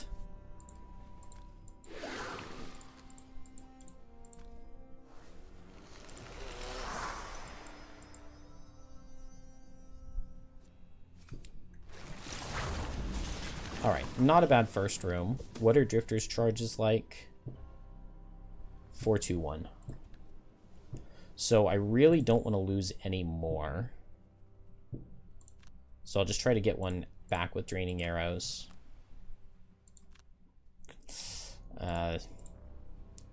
Easier said than done. I guess if I kill him with Bloodletting, I would need a +2. Hey, there we go. Okay. Get the kill and get the Crushing Weight right back.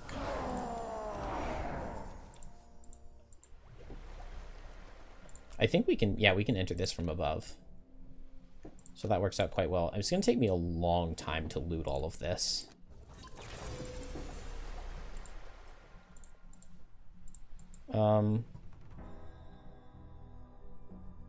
Yeah, I guess I just double loot this turn while fast. And then I can slowly and surely make my way back. I can be granted movement. Oh, I did not need to use jump shoots there. It was very wasteful. 6 gold. You too, Watch Fresh. Oh, an item on Blinkblade is really good. Oh, and I have that cloak. Okay, cool. So Blinkblade can just teleport over here. Oh, 15 gold to Drifter. That is alright.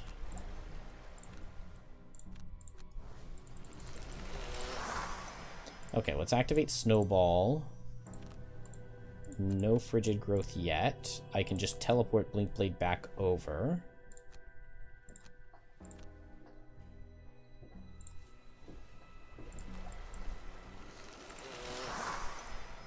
Activate Snowball. Oh yeah, we get those Tranquil Shoes. I keep getting random items. That's so nice. Just teleport over here and we can heal Drifter.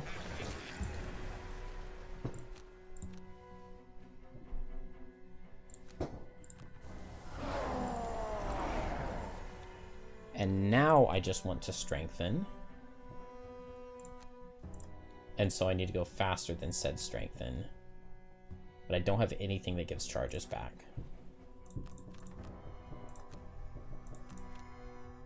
But that's okay. And I can just long rest Blinkblade to get those jump shoes.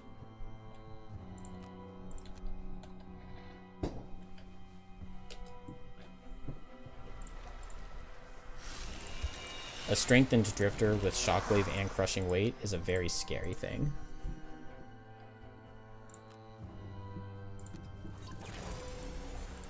And now everybody is ready to go downstairs. I just need to boost Drifter to outspeed the Blinkblade. But I have multiple Shockwave charges, so this first one goes into the Elite. No, into the normal. Run in and now target this Elite. And that gives the Shockwave damage over this way. Oh man, I crit that, but the Crushing Weight was gone. But still, with Wound and the Retaliate, he's going to be dying. Not this turn, but at the start of his next turn, he's going to die. I will get immobilized, which is annoying.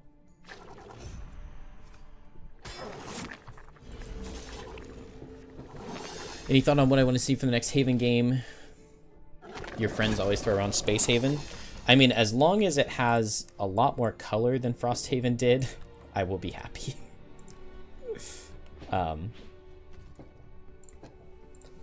mean, the bright side for me is that since I haven't started any of Gloomhaven 2.0, I still have that to look forward to. Because the wait for Frosthaven was long and difficult, and I was very late into Gloomhaven as it was.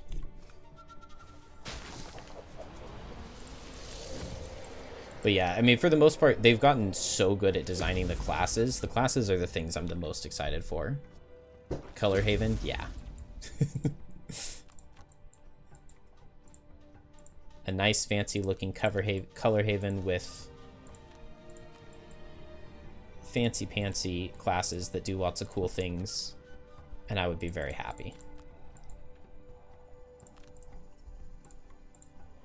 Oh, I still get turns for Blinkblade? Everybody gets turns. I summoned that Snow Fox on turn 1. I don't know if he ever actually got any damage, and then he runs up and crits the Elite that was going to die to wound. He's helping. That is funny.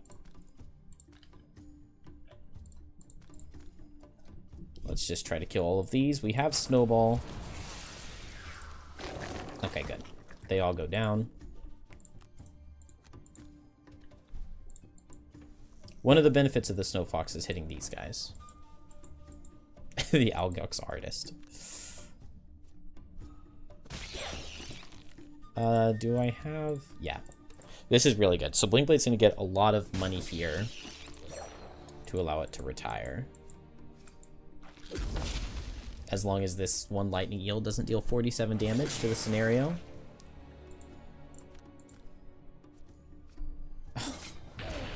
Drifter with the miss.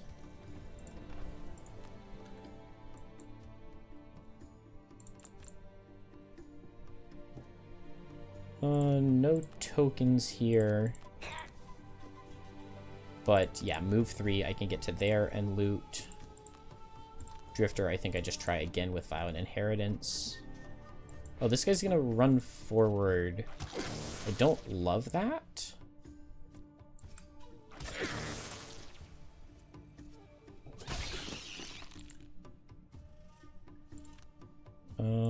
Let's just... Ah, okay. I can get this, and I can move Drifter this way. And then Drifter can get this one. And Blinkblade gets these 3. And then Snowfox will run up and kill this guy. Man, only 3 gold for Blinkblade. Luckily, I got a lot of those random items, because I was not good at pulling gold piles.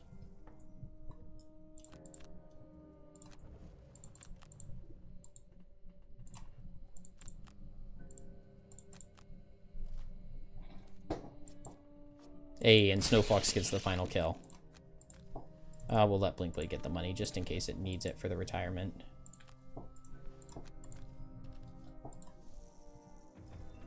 $3 gold. Again.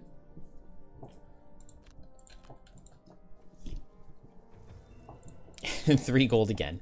Where were all of the good gold piles? That's okay. 15 minutes for a big long level like Ice Flows, I'm not angry with.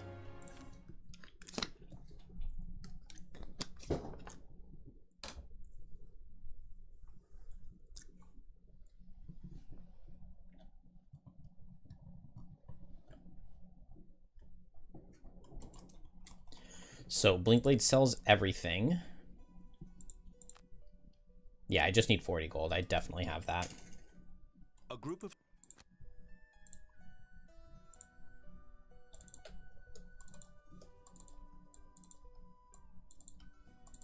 All right, I'm 30 gold over. Let me just double check.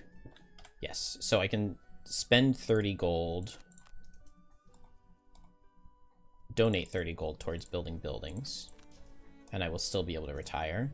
It used to be in digital that once you hit the retirement requirement, you could go under like 100 gold and it would still let you retire, but it doesn't anymore. But that is okay, because I'm still over 100, so we can retire now. Don't have the inspiration, but that's fine. We'll just spread the resources evenly. The Blinkblade. That doesn't really matter. Drifter is going to sell its Boots of Speed.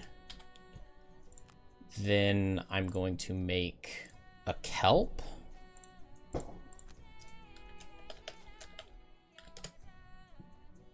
And Kelp needs to loot lumber tokens.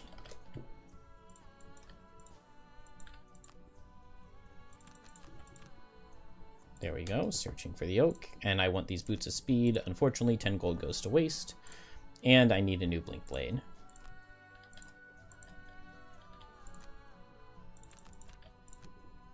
There we go, study of plants. And this Blinkblade is not going to last very long. What level? Crystal Trench. Okay, that's going to be Snowflake Blinkblade. Hi, Ken. We now have Birds in a Tempest. And this Blinkblade gets to start with a free move 3. And now I can build this mining camp, because now it's okay to level up the prosperity. It doesn't make it harder to retire. And to the Crystal Trench, I need to make sure to change cards. A little bit slow on the outpost phase.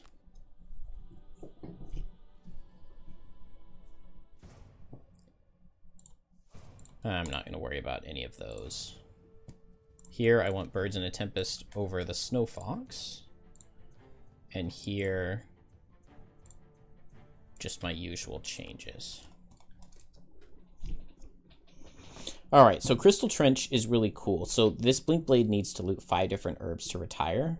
And Crystal Trench has 3 different herbs, and it has infinitely spawning enemies. So I can just set up a trap where those infinitely spawning enemies will always die, and I can just wait until we have literally 20 loot tokens out on the field. And it doesn't take that long.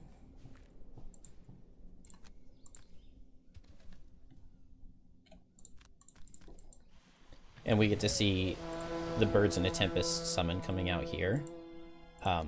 It's pretty good damage output wise. Like 2 attack 2s on low level characters like this is not bad at all.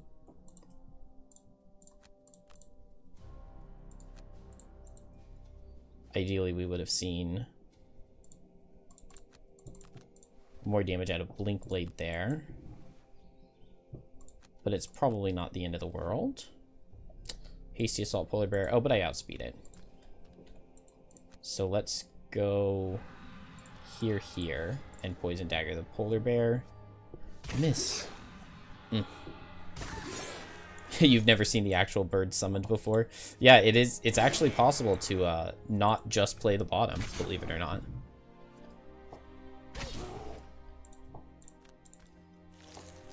Alright, we know Blink Blade can't miss, since it already did. And I don't want Snowflake to pick up loot here.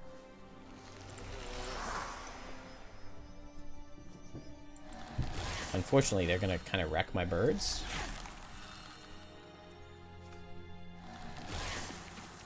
No, they're not. Never mind. They did curse a lot, though. We're just going to go fast to get the birds going.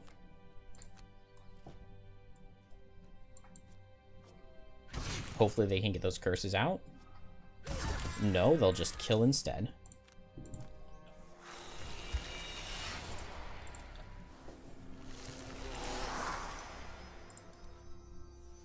And so we will just Frigid Growth and Stamina Potion it right back.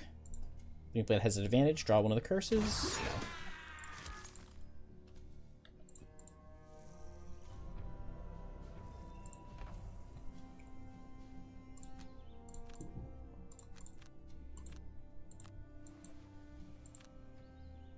Would like to get that bird out of the way, because now Blink Blade can loot those easier.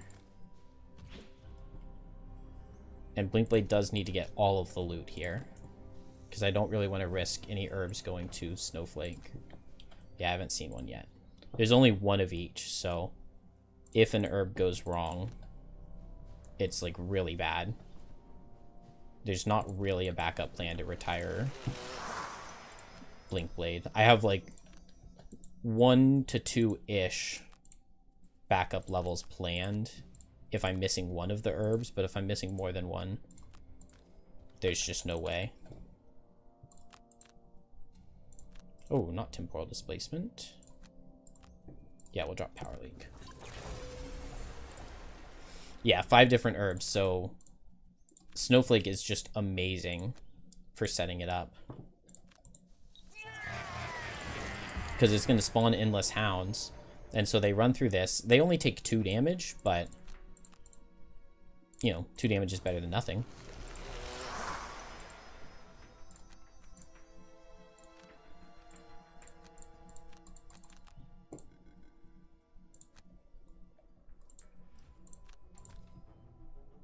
Alright, Blink Blade gets in here. Oh, that's kind of interesting. Let's go ahead and jump Boots, because the Polar Bears don't move with this card. So poison this guy, and then get up to here. Good damage from Blink Blade. And now the Owls, they're definitely helping.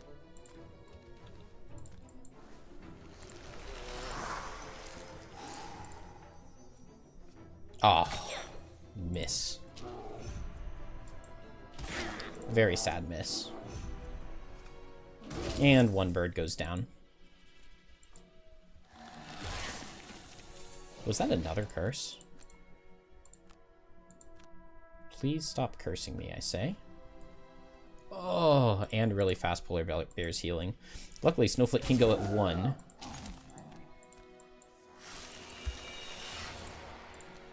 And now that is even more guaranteed damage for the hounds to be suffering. Man, Blinkblade really does not kill this guy. I guess I'll pick this up. Like, do I want to suffer this retaliate? Not really. Okay, a +1's pretty good. And the bird will just have to face the wrath of this snow imp. We can hear the hounds starting to have fun with the hazards we laid. Okay, the bird does die. I can jump over this guy with Blinding Vortex and Lifting Gust him. It's like not exactly what I want, but maybe it's fine.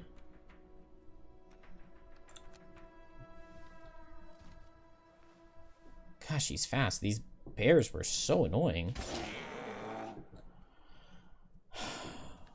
I really don't want to lose Temporal Displacement, but I guess I have to.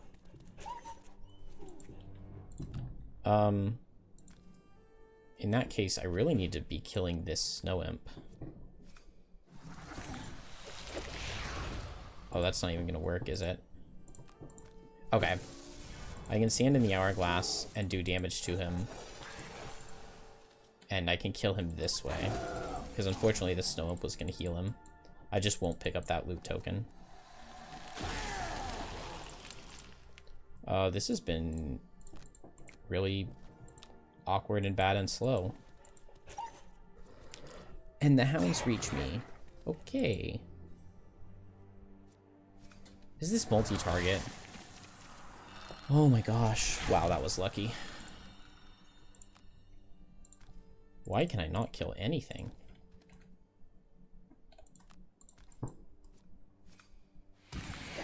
Still not dead. Alright, Blinkblade gets to heal.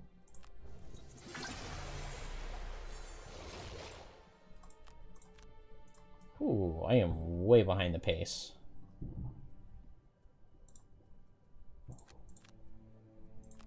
Oh, I cannot lose Frigid Growth.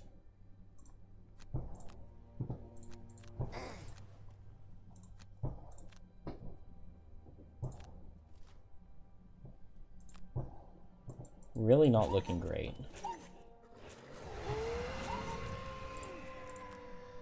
I'm honestly not even sure what went so wrong. Alright, I'll pick this up with Snowflake as long as it's not an herb. I'll just undo it if it is. It is not. Blinkblade hopefully will kill. No. Hopefully will kill. Okay, we just got so many curses, I think was the problem. Still not a single herb? Oh, we got the Snow Thistle. And it did go to Blinkblade, okay. So we have one.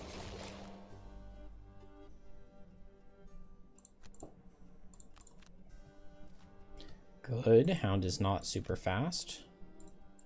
That could have been really awkward.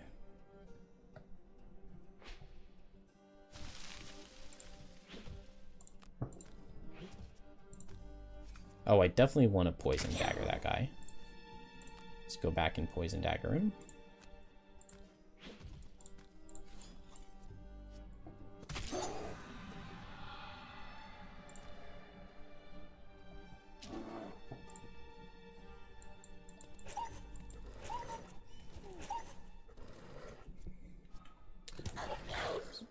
Stop it.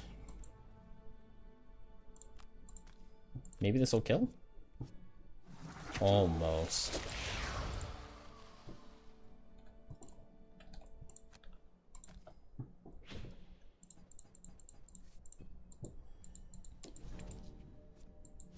Oh my gosh. Okay, I can't afford for Blinkblade to lose a card there. I cannot believe how poorly this is going.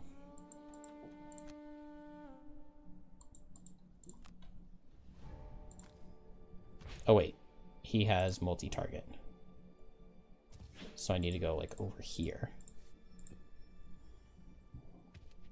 Man, which means I need Blinkblade to kill this guy quickly.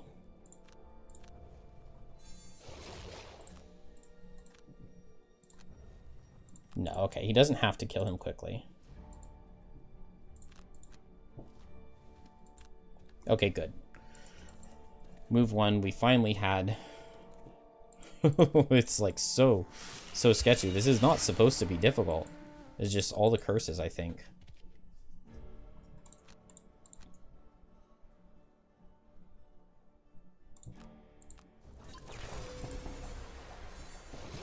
But now I should be set up to be just fine. Wow, Polar Bear tried to go fast and ruin everything. Okay. Polar Bear is dead. Snowflake can escape. Blinkblade is just going to sit right here and let as much loot pile up as possible. I'm not going to be able to get very much. But the hounds have grouped up on me, and I have picked up all of the loot up till this point. And I can go at 24 on my last turn and move 2 with my top while I loot with my bottom. So I lost temporal displacement to a short rest earlier, which I really didn't want to have happen. There are like 8 loot tokens left, so we really don't need very much more time. I can go kinetic transfer. Yeah, I'm just going to take the 3 more turns that I have. Yep, we are printing money. Hopefully they move a lot. That is a good move card. And now I just want to see one of their fast cards. Oh, I definitely could have done that better. Don't be 26, I'll feel really stupid. It's the 26. Okay, we have all of the loot that I need. Nice, we got both the herbs. I just missed out on 3 lumber tokens. That's a lot of lumber tokens. Okay, I only would have gotten 1 more, though. Alright, we're through. That was not great. But we did get 3 herbs, which means that we're always guaranteed to have the power potion herbs. And I can go ahead and pick those up for kelp. I would prefer to get a poison potion, although they're exactly the same for this level. It's just that I'm going to need a poison potion coming up soon. It's almost time to head out on the next mission, but you have a few minutes to... Let's bet resources. We'll bet lumber. Alright, another set of ice. And here, I don't need Blinkblade. I'll take everybody else. And I'm going to remove 2 -1s. And I do not... Yeah, I didn't get a corpse cap earlier. So no poison potion, but we will give kelp a power potion, which has the same effect for this level. And we are ready to go to the Ancient Spire. This is one of 3 levels in the run that has a chance to just be 1 turn. The other 2 levels are guaranteed to just be 1 turn. Oh, shared herbs? Shared herbs is so nice. It's so much better. I mean, herbs were basically always shared before, because you could donate them to the town, right?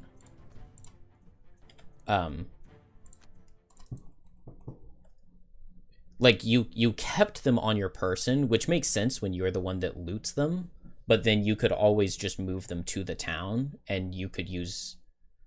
Because you were allowed to use the town's herbs for brewing potions, and the town's resources for building buildings, but you weren't allowed to use the town's resources for crafting items.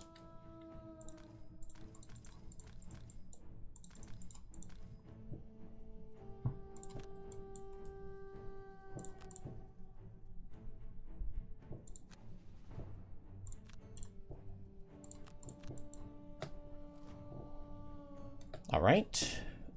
Fine cards out of the monsters. Not ideal, but fine. We push Kelp up to here. We push Drifter to right here. Attack both of these guys. And move them together, why not? And then Drifter is going to hit them both. And I need to kill one of them. Good. And now I need to kill the other one. Good. Okay. That is 2 bolt shooter kills for Drifter.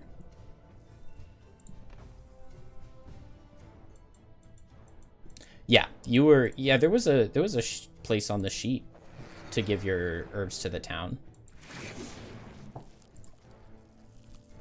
Power potion here, and now I want 3 attacks for 3 to deal 12 damage. Oh, okay. We'll just grab +2 and crit. Okay. There he goes. Easy.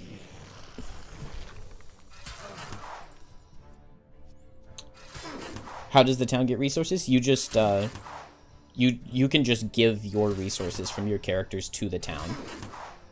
You just erase them from your character sheet and put them on the town's character sheet. And then those resources just can't be used to make items. They can only be used to craft buildings.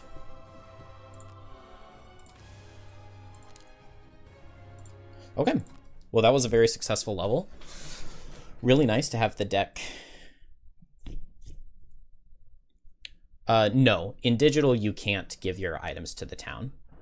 Well, so you kind of sort of can in a similar way, because you can donate your resources to unbuilt buildings.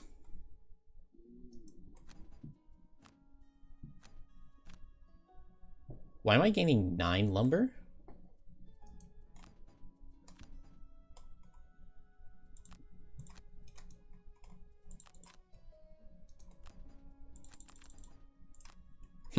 I did the thing where I donated some lumber. Oh, okay, yeah. Because I donated 4 lumber, and then I beat the level, so I got that 4 doubled back to 8. What is this? Yellow clothes approach you in the street. Hello, mercenaries. I don't know what that is, that event. Oh, I picked the left option on the package one earlier, which is not what I normally do. So yeah, like in this situation, I can donate these resources from Drifter before it retires, and then that's essentially kind of like donating them to the town the same way you could before. So his gold doesn't go to waste, because we can put it into the shabby wall here. Yeah, I've seen Ormi. Ormi is in the game. That event wasn't added. It's just that it got added to the deck when I picked the left option on one that I almost always pick the right option earlier. All right, Drifter can go retire now. And I want to see Aether Outpost. There we go. We get Aether Outpost with our 15 inspiration, and I want the resources to go to Kelp. That's why I play that level right there, just so that Kelp can get resources, because I really want a spyglass. And I don't mind a heavy sword if I can grab one. We'll do that. And now we're going to put this blink blade back in. Kelp did a mastery. I set dark on every turn. There was only one turn, but I set dark on it. So, oh, dang it. I was supposed to give the metal from Drifter to Blinkblade so that Blinkblade could get Heavy Sword Spyglass here. I can get one of them. So we'll pick up the Spyglass. That lumber number is so low. That's crazy.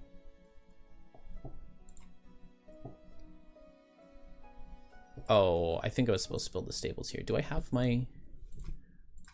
Let me pull up my notes. My building order notes. Although I know I've already gone out of order. Okay, craftsman, boat, mining camp, wall, logging camp, hunting lodge, stables. Okay. Yeah, I definitely did not mean to build the trading post when I did. Can I go ahead and get this? It looks like I'm short the metal. But that's okay, we can get the metal in this level. And we are off to the Frozen Crypt. Should be everything I need. The smell of smoke wafts through the...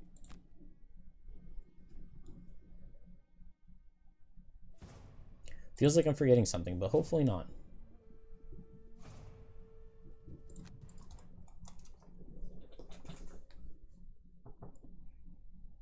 No, I don't think so.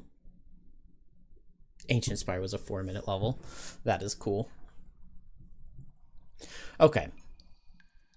This is the first level where... I guess this is the first level we've played Kelp at all. I was going to say the first level where Kelp really gets to do its thing. But that's because it's the first time we're seeing it. Well, never mind. There's basically no strategy I can ever have with any character that's going to work against this invisibility turn. But it's just a 1 in 7 they get that invisibility, and I just hope I don't see it. Because I really don't think anybody... Unless I'm like going fast on turn 1 and running right into their faces, but it doesn't feel like that's ever going to be a good strategy. GG no re. They wrecked me.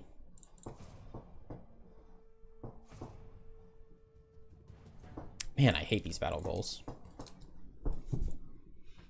Kelp does kill things like before they really get to take a first turn, but it's because they're going to be like immobilized and disarmed and baned.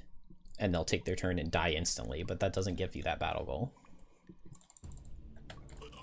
Also, as a scenario effect, you suffer damage here, which is kind of really annoying because they can just do a ton of damage on turn 1. Okay, this is just an infinitely better card, except I did the wrong thing on Blink Blade. I wanted to go slow and not fast.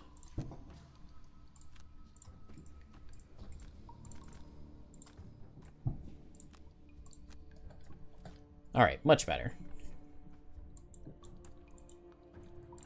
So Kelp, we will just teleport over here and stun this guy.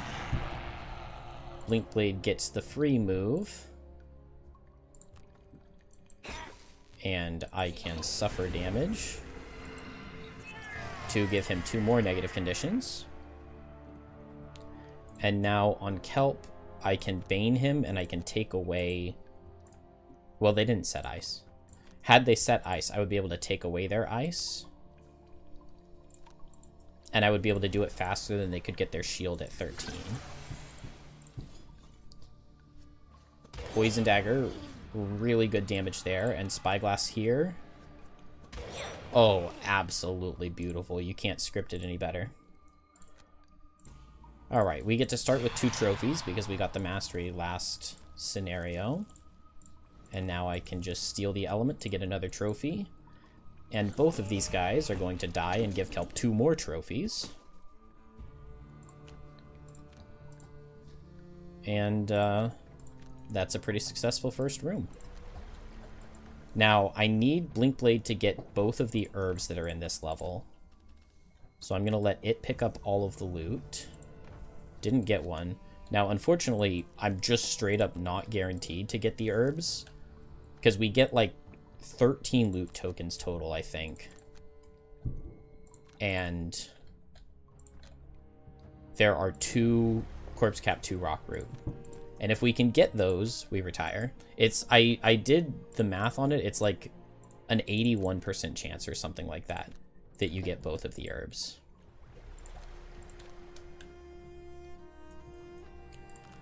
I wouldn't say Kelp is the strongest class. I would say at level 1 with a really bad attack modifier deck, Kelp is the best.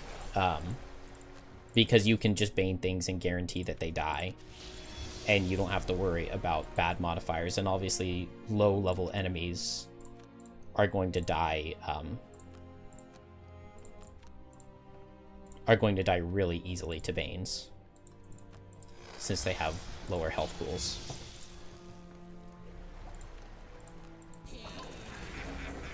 But I don't think, like, at a higher level, basically the best thing Kelp can do is be a power potion abuser. But it's not the best power potion abuser. So even though it can do that, I don't think it's really... I think it's only the strongest character in the game at low level. Alright, we cannot damage these guys until this altar has been destroyed. Okay. Blinkblade got decent damage into it. Now, we can't damage them, but we can give them negative conditions. So that's what Kelp is going to do.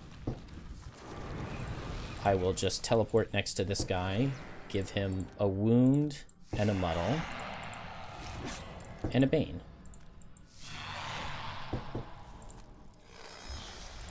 And so that guy will die as soon as he takes his turn.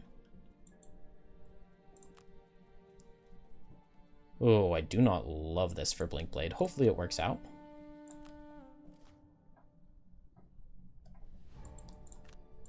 We have advantage here.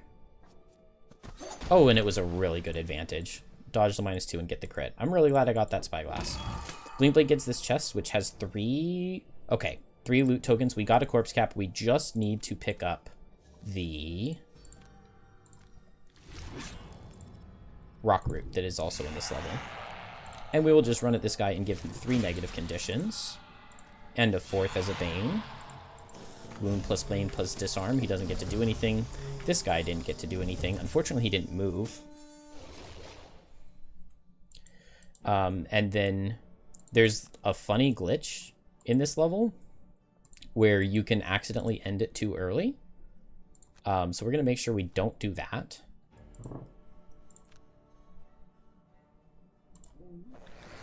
But I'm just going to come down onto this guy, make him suffer 2, wound him. I'll go ahead and poison him, and I'm going to power potion, and I'm just going to default attack. And this attack is being done at advantage, and it's the first and only attack that Kelp is going to do in this entire scenario. So 100% of his attacks will have been done at advantage, which is his other mastery. There's another corpse cap. Yeah, we haven't seen a rock root yet. We have 3 more opportunities to get it.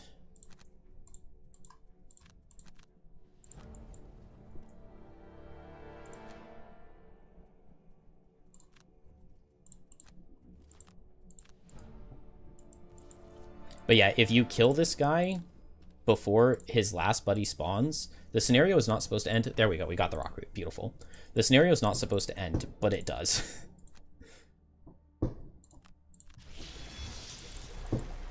Oh, there was another loot token right here I didn't even know about. All right, well, I can just go and bane, and then next turn go and bane.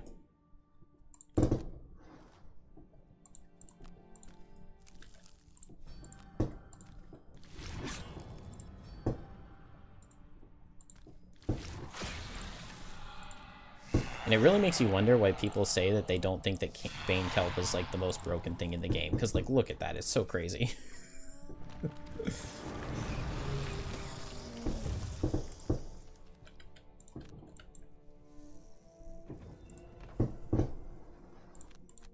And I can just go late and temporal displacement here.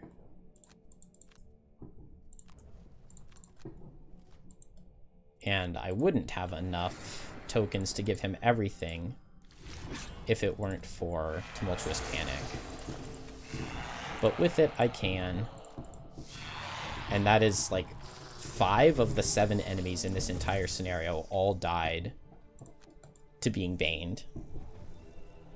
And one of them only took 1 advantaged attack from Kelp.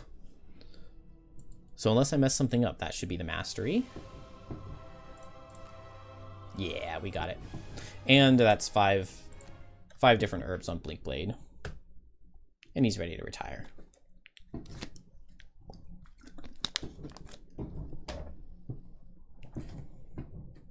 Very, very nice to get both of the herbs. It's really annoying when I don't. The next level that I play has Corpse Cap and Flame Fruit.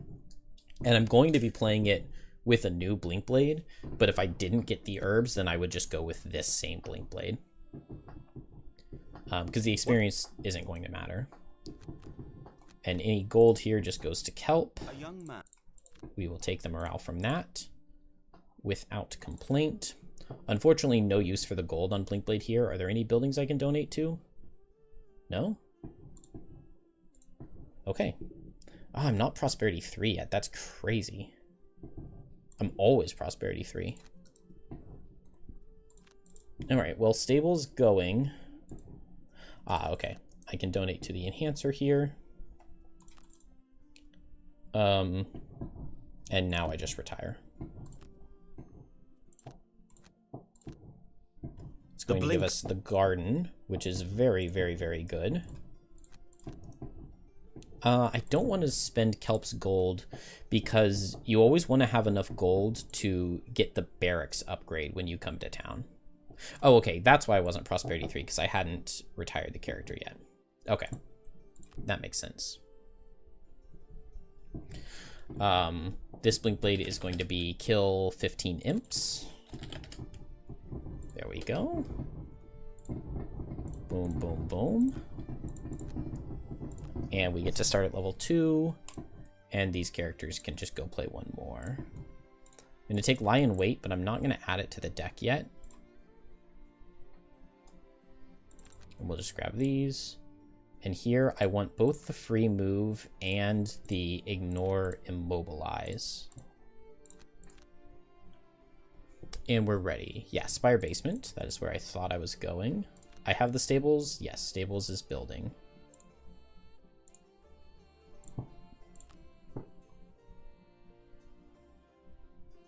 Spire Basement.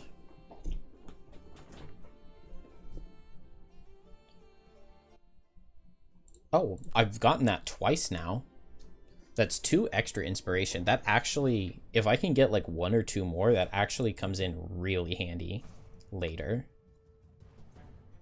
Because at the end of the run, I'm just a couple inspiration short of getting another retirement.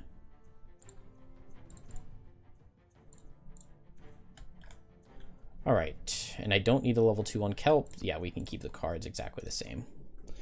So Spire Basement at low levels is a really easy level because we're inspiration right now. The only thing inspiration does in digital is when you have 15 of it, you can spend it to get a bonus retirement when you retire a character. You're also supposed to be able to essentially use any one inspiration as any building material that you're lacking. What am I looking for? I want Tumultuous Panic with Mantle of Dread. Oh yeah, you can use it to repair buildings in digital too. I did forget about that. Yeah, that's right. This is an annoying Ice Wraith card because it has extra range. And we start this level poisoned, so they actually deal a lot of damage.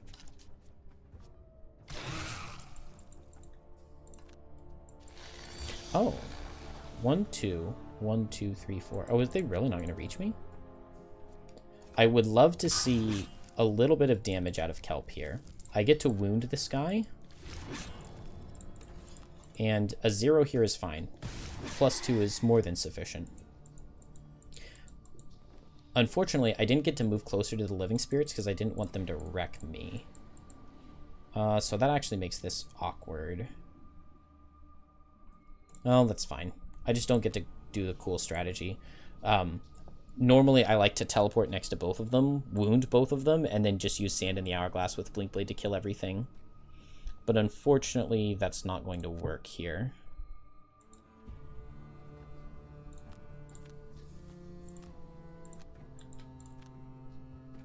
Oh, I didn't realize this was 4 away. I thought it was 3 away. I have my move 4.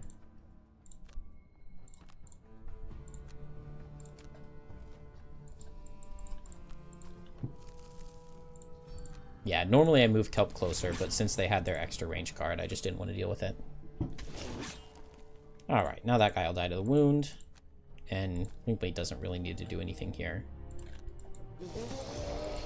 Better to let these guys die and get the trophies, I guess. And now a Blurry Jab Twin Strike should pick up the kill, and I can just go back to picking up loot. It's a big firework.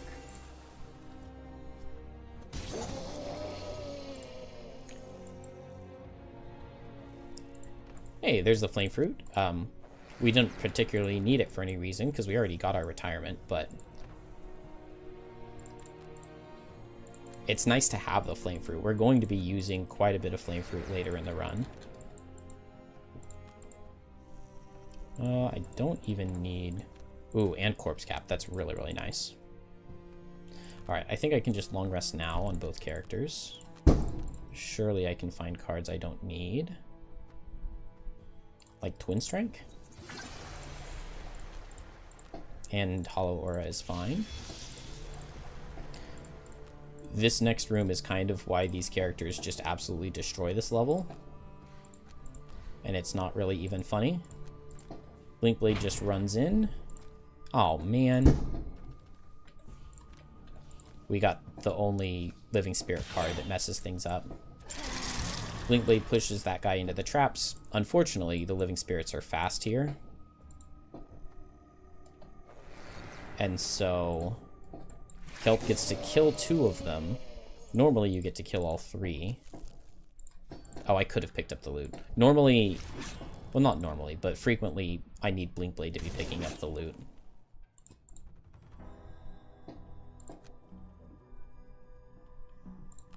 Because this is the backup where I could get a Flame Fruit if I had missed out on an herb earlier. The Blinkblade can just move up here and loot off of that obstacle. Blinking Cape. Not a bad thing to have.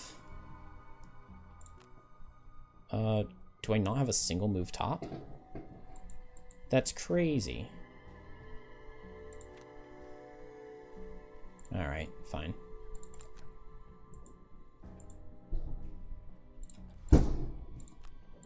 Yep, Drifter, stand still, retaliate everything to death is generally a good strategy. This level is really weird because it can be really, really hard. Like, the first room starts out pretty difficult. There are just a lot of enemies, and you start poisoned. I don't know. I know I've struggled on this level many times. But then also, when you have everything right, it just goes so easily because there are traps and just super low health enemies.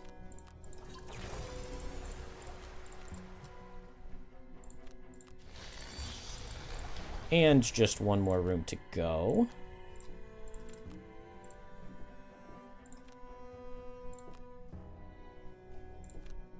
I don't necessarily want a lacerating stabs. I'll do that next turn.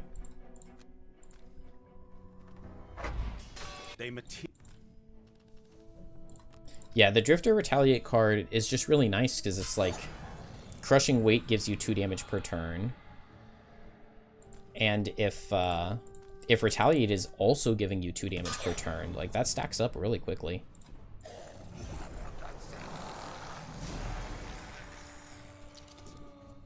In 4-player, an army of skeletons swarm you. Yeah. I've definitely experienced that. You get surrounded and absolutely wrecked in the very beginning, and it's super hard to recover from. Oh, this guy set dark for me. That was so kind of him. Oh, and then I one-shot. Alright, we're gonna go for lacerating stabs with a power potion.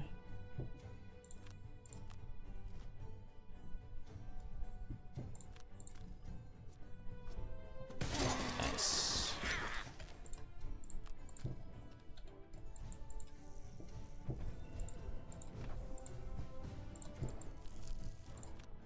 I wouldn't mind killing this guy. I also wouldn't mind not killing him. What do we have left here? Yeah, I would like to get wood, metal, or corpse cap. So I'm just not going to attack, I think. Oh! I didn't mean to let him die. Oh, and I have to go slow here.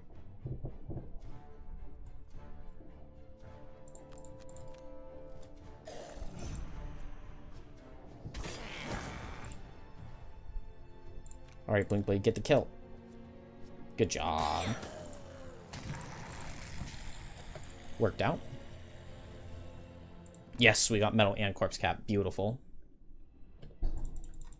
Yeah, no free space in the beginning, and multi-target on skeletons scales really well into higher player counts for the monsters. Really poorly for you. And Living Spirits attack with all of their cards but 1, and 3 of them are multi-target. 2 of them are multi-target. I don't know, but like when they set the ice and then they can stun you, there's just so much that can go wrong. And if you don't have a character that can deal with the shield and get past the skeletons at the same time, it goes awry very quickly and easily. Okay, what building? Logging camp, hunting camp. Okay, logging camp. I'm supposed to have the logging camp and the hunting lodge by now.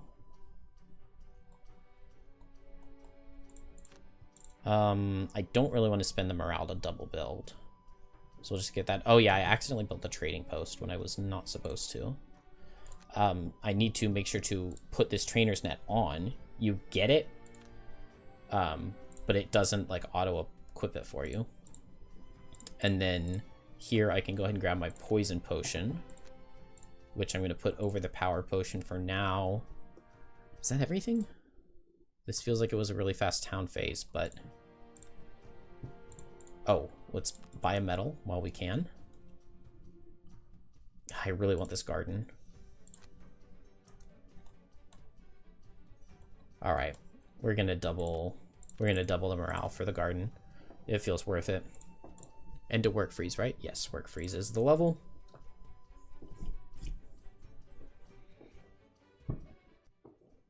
As you pause for a rest along your journey, you spot a handful. I don't necessarily want to be grabbing experience on my characters, which is what the left would do. Okay, I should have all the right cards already, so we just go. And I put the trainer's net in, so we don't actually have to play this level to beat the game, but it has snow imps, which are the most valuable pet in my opinion. And we got the stables really early, mostly because snow imps can be really good. And we're not actually going to play a level that has snow imps for a long time. So I kind of might as well just get that going right now. Also, this Blink Blade needs to kill imps, and this level has imps. So it's kind of a two birds with one stone. And beating this level gives you 5 hide, which, while not like the most important thing in the world, it's pretty good.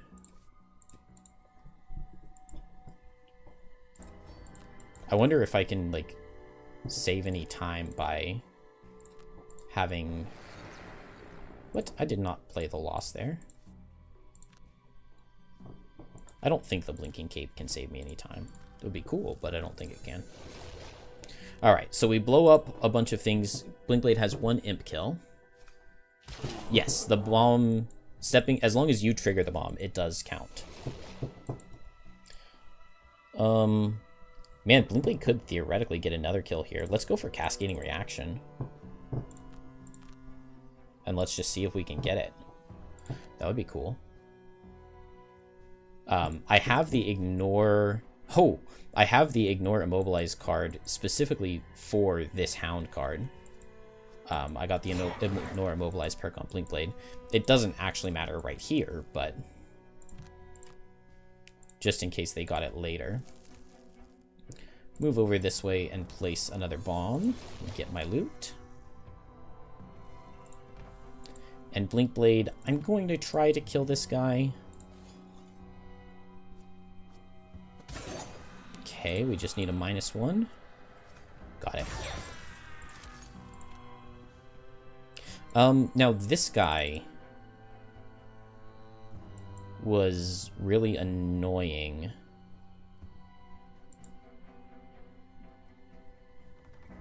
I think I actually am going to end up needing the Blinking Cape. I should have gone ahead and placed my bomb. But it's okay. All I need to do is blow up this thing this turn and then pick up another bomb. And Kelp is just chilling. We don't really need anything out of Kelp this turn. So Blinkblade's just gonna have to lose a card to damage because I held onto the bomb, which was not smart.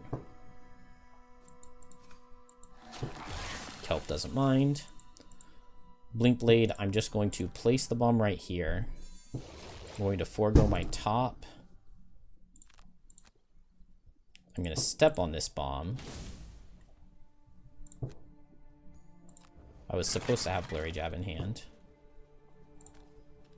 And then I'm going to use this... Oh.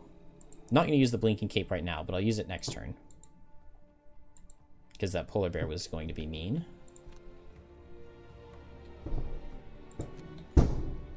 Nothing out of Kelp.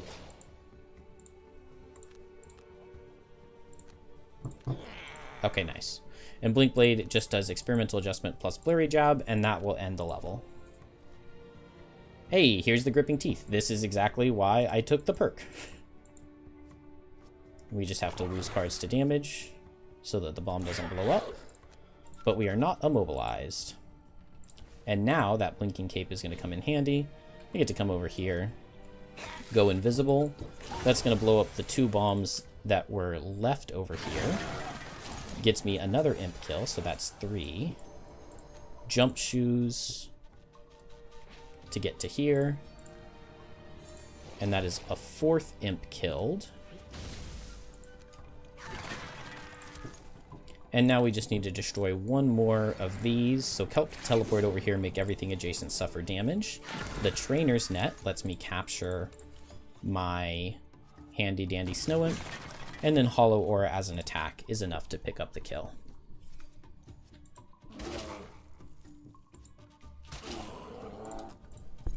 So this was just a little weird because the Snow Imp moved to me on turn 1 with the heal. So it was blocking the slot that then the Hound walked into. Because normally Blinkblade would just walk straight through where that Hound was. But since I had picked up the Blinking Cape incidentally in the level before, it just worked out perfectly.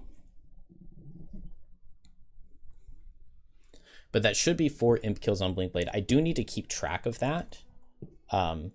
Because in the final level Blinkblade plays before retiring. It's a rare sunny afternoon in Frosthaven. You definitely... How did I get more TNT on who? I promise everybody had the amount they were supposed to. Kelp killed his without using an explosive. And, like, a lot of the kills there came from...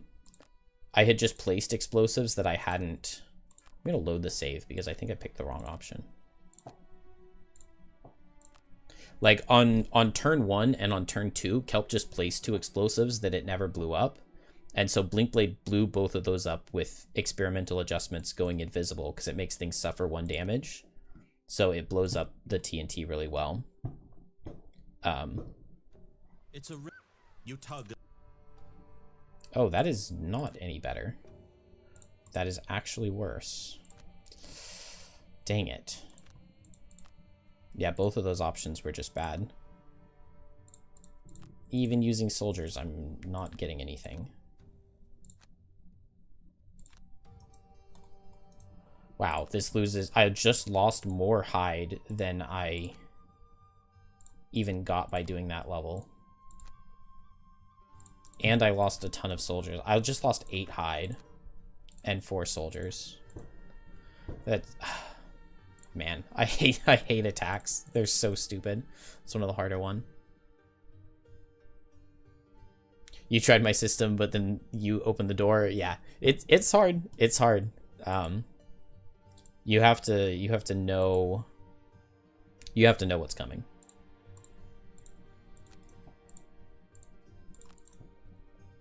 All right, we have the garden. I don't have an axe nut to put in it though. I guess I'll put Arrowvine then. I'll put Flame Fruit. Do I grab Garden 2 now? No, I need Mining Camp 2. I need Hunting Lodge. Wow, why do I grab so much stuff before Garden level 2? That doesn't feel to me like it makes sense. Oh. Okay, I need to switch these. Because this Deathwalker is retiring without getting to play the level she's supposed to go play. Is that the next level? Yeah, it is. Well, that's awkward. Where are the unbuilt buildings? Do I not have one? Have I donated all the gold already? Okay. Well, let's retire this and then just make another one who's only going to play a singular level. That's a little bit awkward.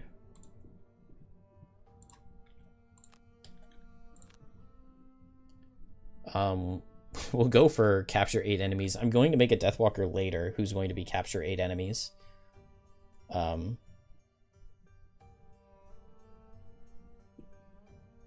Yeah, unfortunately there's just no useful item I can get.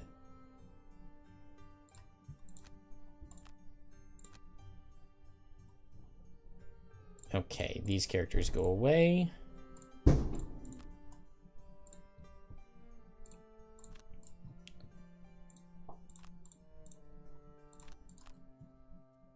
And we're ready to go to the Raven's Roost. I let myself get way too distracted on that outpost phase. It took way too long. The sky.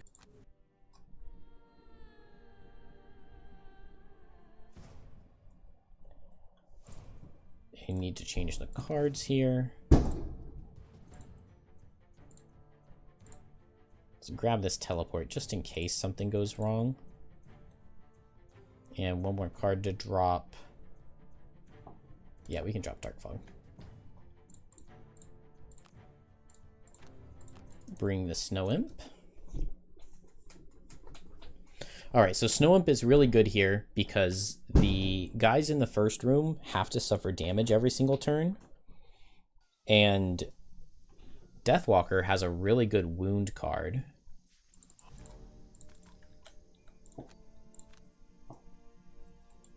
With Anger of the Dead. So I can just wound them really early. But I'm not in range. So the Snow Imp lets me get just slightly closer. They got a big move, unfortunately. But now they're all wounded, and so they will all suffer at least 1 damage this turn. Oh, I definitely should have healed off this wound. And I should have moved Snowflake, so Snowflake would have tanked one of these. Did I play a heal card? No, I did not. It's okay, Snowflake can heal this next turn. And I can go ahead and push this guy into a trap. And so now we will go ahead and play that heal card, along with Enticing Breeze and Strength of the Abyss. And once again, the owls get to come out for some fun.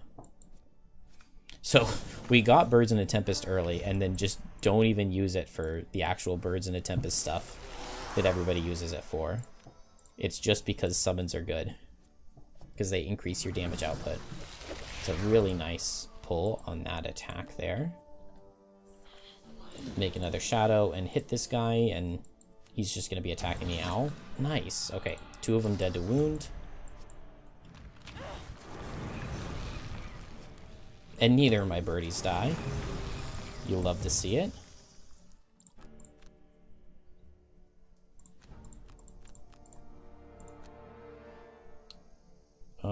Anything good for Deathwalker? Not especially. Let's just Fluid Knight.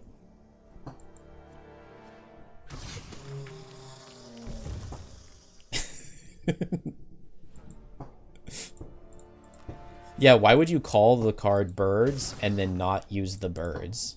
I don't get it.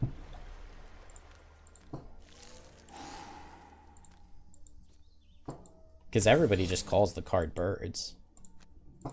What's the point of having extra move and jump? Ew.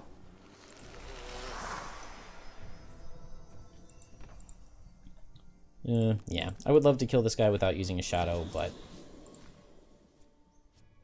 yeah, and I would have been able to with the default attack. But it shouldn't really matter. We're going to take a second to pick up loot here. And so I maybe just long rest to get Call to the Abyss back, because I don't mind losing Strength of the Abyss here. We are going to go ahead and unsummon the birds, because I really don't need anything else from them.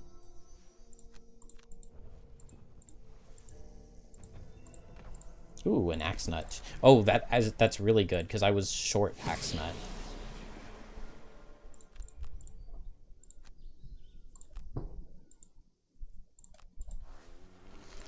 Get Snowball out. Oh, that's right. I decided I don't need 5 shadows. It's totally fine to just go with 4.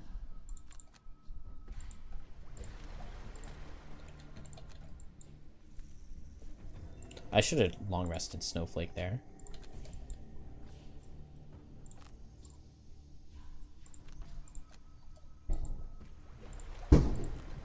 Oh, and I could have moved Shadow slightly closer. It's alright. It doesn't matter. Alright. Time to go. So we just need to destroy the tree all the way at the end. We have Snowball active. So this is attack for 2, 3, 4. Oh, really good damage from Snowflake. Go ahead and get... Oh, I was already going to have ice from lifting Gust's bottom. But it makes Blinding Vortex deal more damage. And I get to move all my shadows for 6. And I think we're just going to move 4. Nah, it doesn't take that much more time. Unfortunately, it takes 3 turns to move them all the way there. But in the meantime, Snowflake's going to get as much damage as she can. Don't want to lose Black Barrage. Definitely don't want to lose Wave of Anguish. Maybe it's fine. Yeah, it's probably fine. Wave of Anguish was definitely the idea. But we get good damage out of Snowflake here.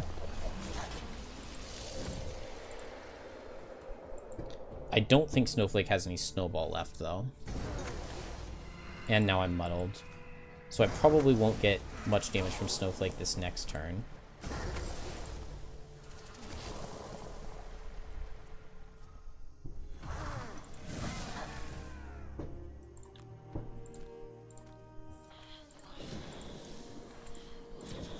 So Wave of Anguish would basically guarantee to end it this upcoming turn. If I hadn't lost it on the short rest. Okay. A +1 out of Deathwalker will kill.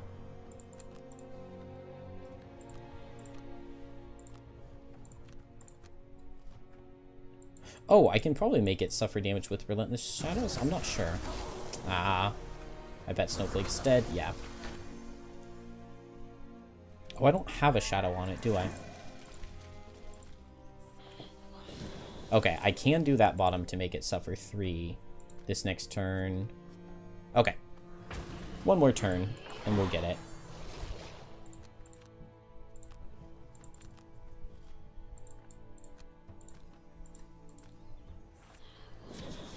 Not too bad.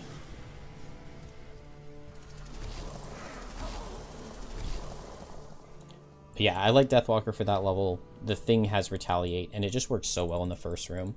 It's weird to like make a character to only play 1 level, but it was supposed to be the read 8 names. So I need to make it experience the construction of 12 buildings. Because with read 8 names, I literally got enough names to retire 1 scenario too early. Oh, we're already to Thawedwood. Okay. Oh.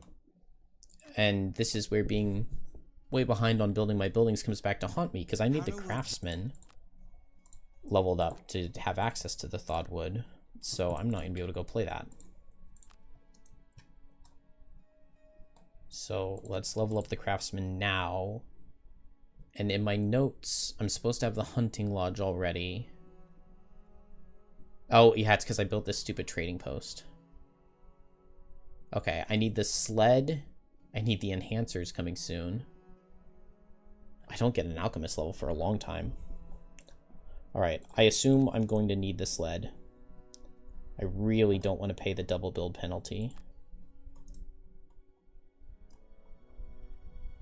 Okay, let's just go to Town in Flames real quick. Because there's no road event going here. And hopefully I don't get attacked. Man, that really devastating attack I took was literally on the first week of winter. And it destroyed so many buildings. He was sleeping. That's a good one to get with Kelp in the party. Now we have access to the Thawedwood, now that the craftsman has been leveled up. And I need this sled. So that's building. I want to upgrade the garden. I need to build the hunting lodge. Let's get these. Alright, Snowflake is leveled up. We're going to the Thawedwood. So no Deathwalker. And here I grab Polar Vortex. And it looks like nobody else gets anything. I built my buildings. I have an herb in the garden. I think we just go. This is the thawed wood. I need to change snowflake cards. To get the library, you have to... As you crest a polar bear. You have to do both 5 boat sled climbing gear missions and gain 150 experience from cards. Once you have done both of those, you will get it.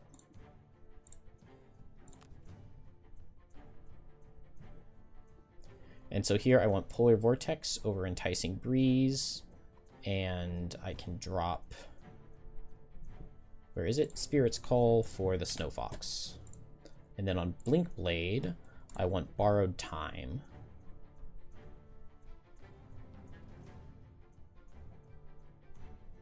What is the drop? I don't know, let's just drop...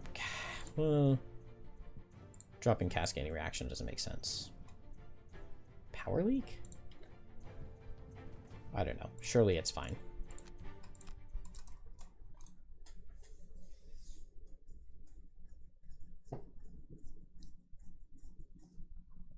Alright, so this thawed wood, I'm going to get to save a lot of time over the last time I streamed a speedrun attempt. Because back then, I was farming up to 12 imp kills, 15 imp kills on Blink Blade in this level. And I no longer have to do that. I will be farming it in a different level. Let's go ahead and use boots here just to underspeed these Shrike Fiends. So Lifting Gust is going to push this guy into a couple of traps, and I can move Kelp forward. Now, these black imps do count for killing the imps for Blink Blade. Kelp is just going to get a bunch of negative conditions and a Bane on this guy. It's kind of wasteful to play 2 losses on turn 1, but it's fine. Oh, also these guys hit me. Oh, and they did insane damage. I didn't realize that was happening, but... Whoops. Blinkblade moves up. And I just need Blinkblade to get all of the imp kills. Hopefully, I can get good damage into this Shrike Fiend to where he'll die to the Bane. No, it wasn't very realistic. Alright, Birds in a Tempest will actually do the move part here. Along with moving Blinkblade forward, and Blinkblade is going to just do as much damage as possible. And Kelp is going to try to find a way to survive and not die. Oh, gosh, so annoying out of the black imps.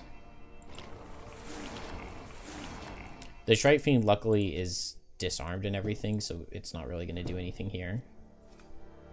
Wow, I almost kill it without the Bane.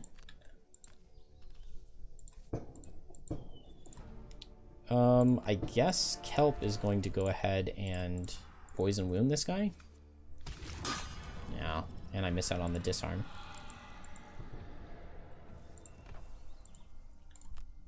Man, I did Crosswinds to grant Blinkblade an extra attack to try to kill another black imp, but that didn't happen. I'm very shook about the amount of damage Kelp took. But surely it's going to be fine. Man, I just don't see a good way to kill everything now because of that stupid shield turn.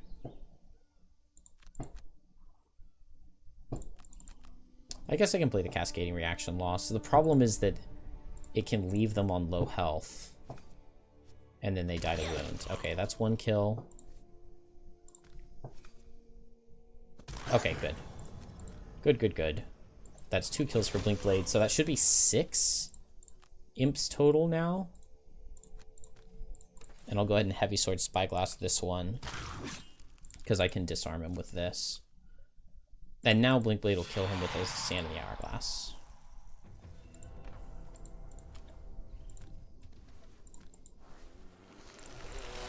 And we just need to heal up a little bit. Another flame fruit. Very, very nice. Sanding the hourglass as quickly as I can. Kelp is just going to be healing up. And over here, I'm going to summon the wolf.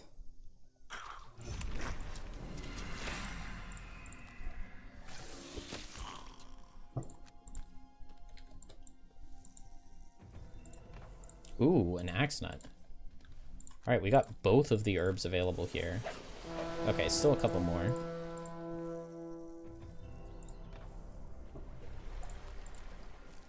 Now, as soon as we open this door, it can start...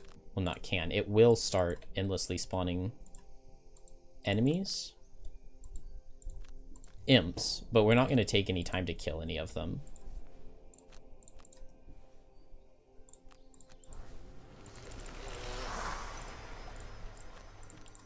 I just want to get ready. I think we have like 2 turns left of this level.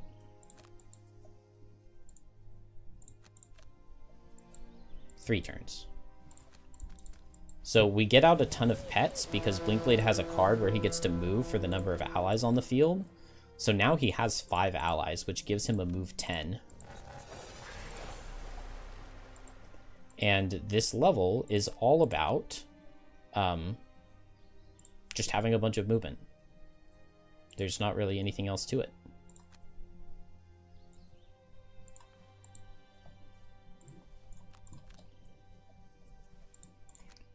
And there are no enemies in it as we open the door. So I can just get Blinkblade kind of deep into the room, and we just don't want to step on any of these switches yet. And I don't need the pets to do anything. We are going to move Kelp forward, because Kelp doesn't have the greatest movement on its own. Oh, I should have moved him to one spot over. Because Kelp is going to teleport over here to get the stuff on this side. And now, hopefully, we are able to end the level. I just need Blinkblade to go after the other characters, because he's going to steal their movement with borrowed time. So move 8, jump. And because we have jump, we just get to go right over all the enemies that spawn. And I just want to open as many of these as possible. And now we will use the Snow Imp to move over here. To move over here. And over here. And now we can forego our top to pick up 3 things. Is this one range 1? No, it's range 4. Okay, that's pretty good. Step on this one. I just need to see some green. This should be sufficient. What's the range on this one? This one's range 1. Oh, okay. Not exactly ideal. And Blinkblade with the move 10. Looks like that one's range 2. There we go. And Blinkblade had enough move with all of the allies. Just forego the top. And the level is over after this turn.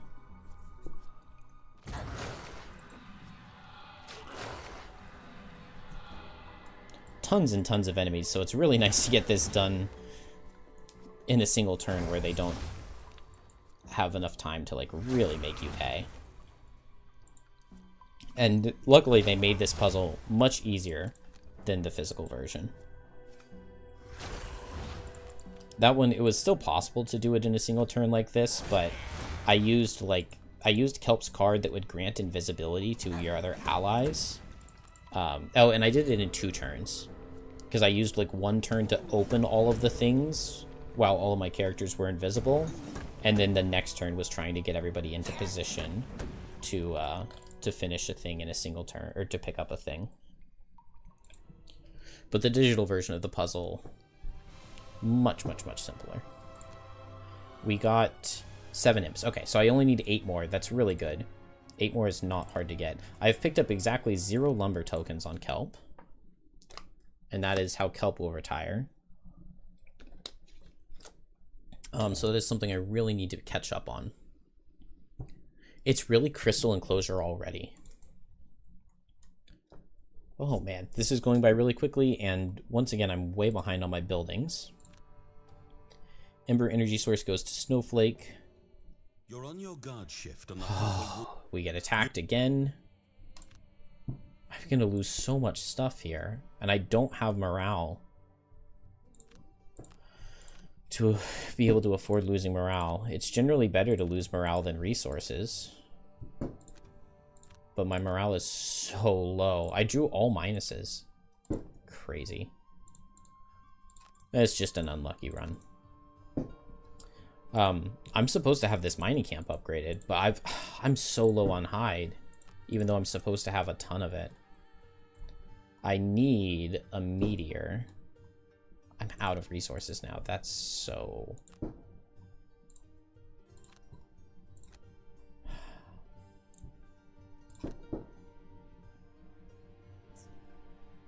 not good. Okay. It started with oh my gosh, another attack. I think, like, the defenses are improved, but it's still really bad. That's just unlucky. Stop it.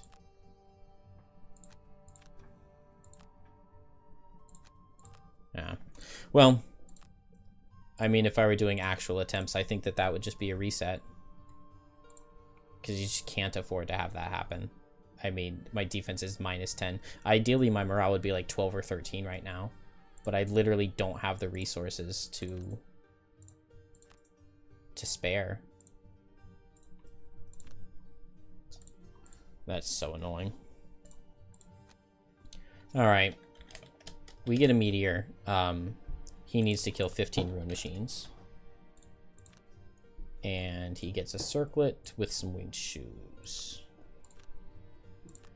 He's going to start at level 2. Can't believe I have 0 soldiers. I've been attacked 4 times in 5 weeks. Like, come on, game. That's not how this is supposed to go.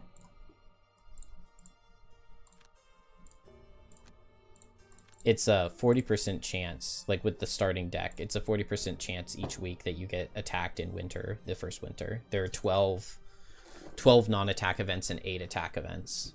And I've drawn 4 of the attack events already. Out of 5. Alright, Meteor's gonna grab Deep Fury. Ah, dang it.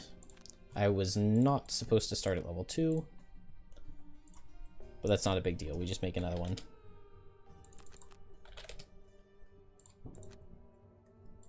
With Circlet and Winged Shoes, and we start at level 1. We will level up to level 2, but not yet. We want to be level 1 and 3, because that gives us the perfect level for the monsters. And we go to the Crystal Enclosure. I don't think I built a building. But I'm so behind on town. Okay. I gave Malrog an item earlier, so that we could get that one. So at least we got 2 hide out of that. The Snow and Pet doesn't really help here, but it's not bad. I didn't set Meteor's cards. Does that matter? If I don't have Eruption, it matters. I don't think Eruption is in the starting deck.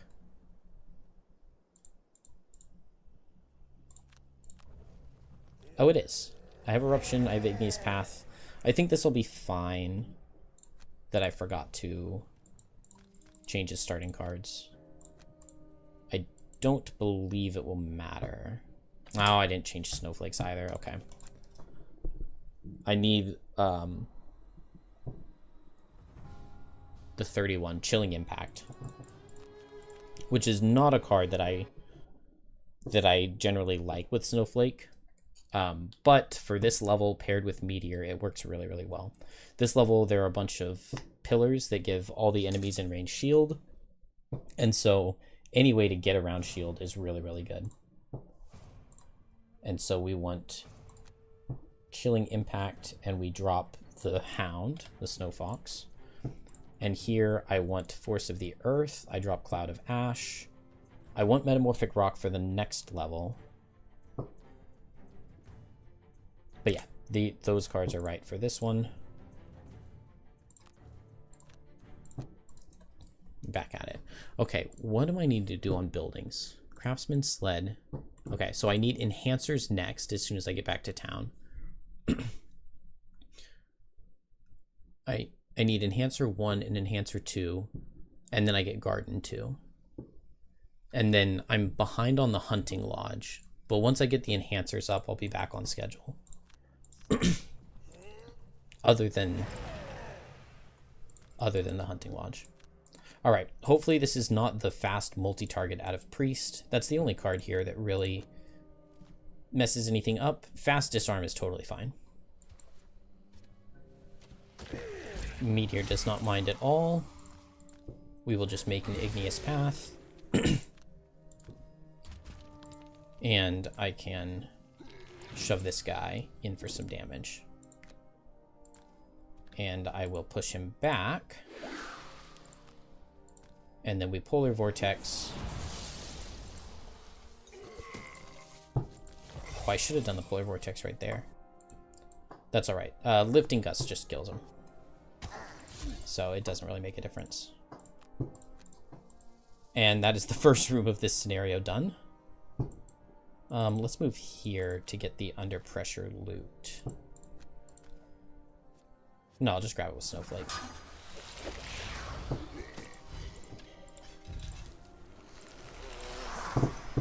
I do want to get 2 hide with Meteor. Ideally. Okay. There's 2 lumber. We'll just run around to pick this up.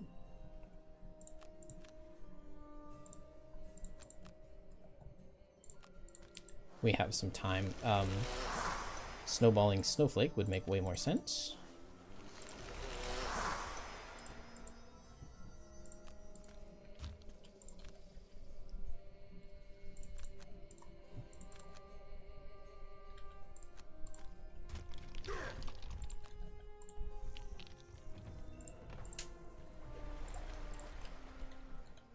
Okay, I need to... Do I just long rest both right here? I think I long rest both.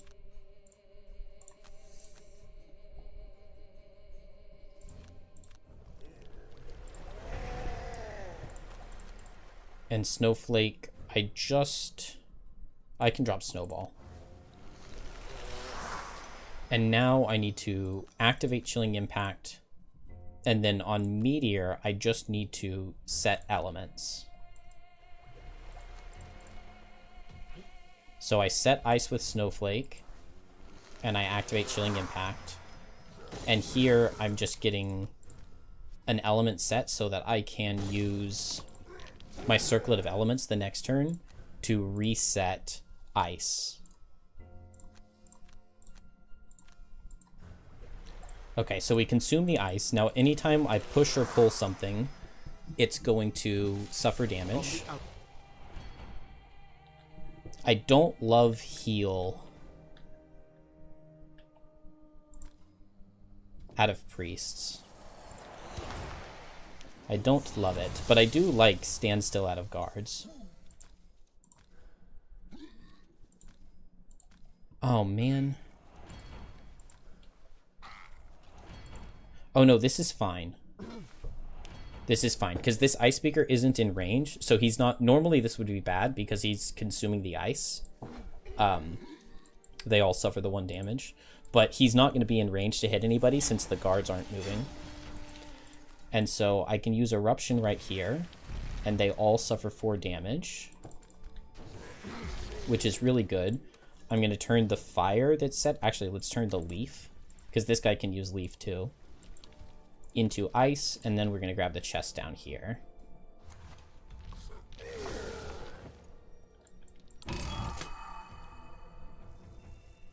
Ring of the Night. 1 hide. I need 1 more hide.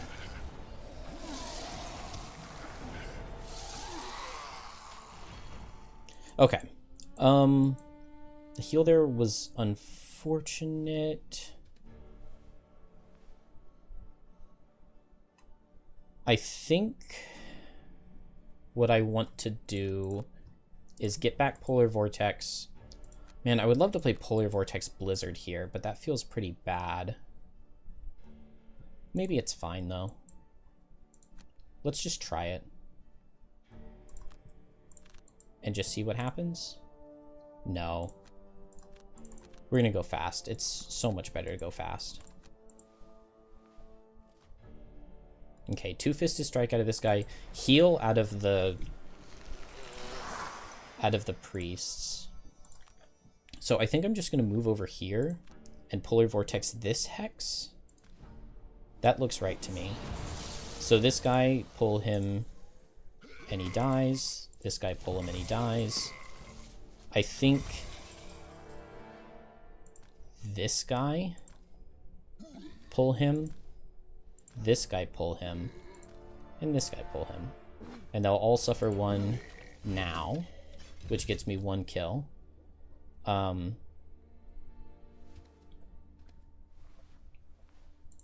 then I'm going to go ahead and use the Imp just to move down here to get this loot and to move Meteor closer.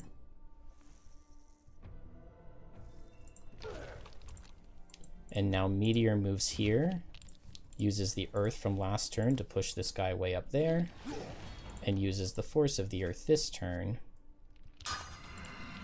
to pull this guy in. Unfortunately, I don't kill him, but really good damage.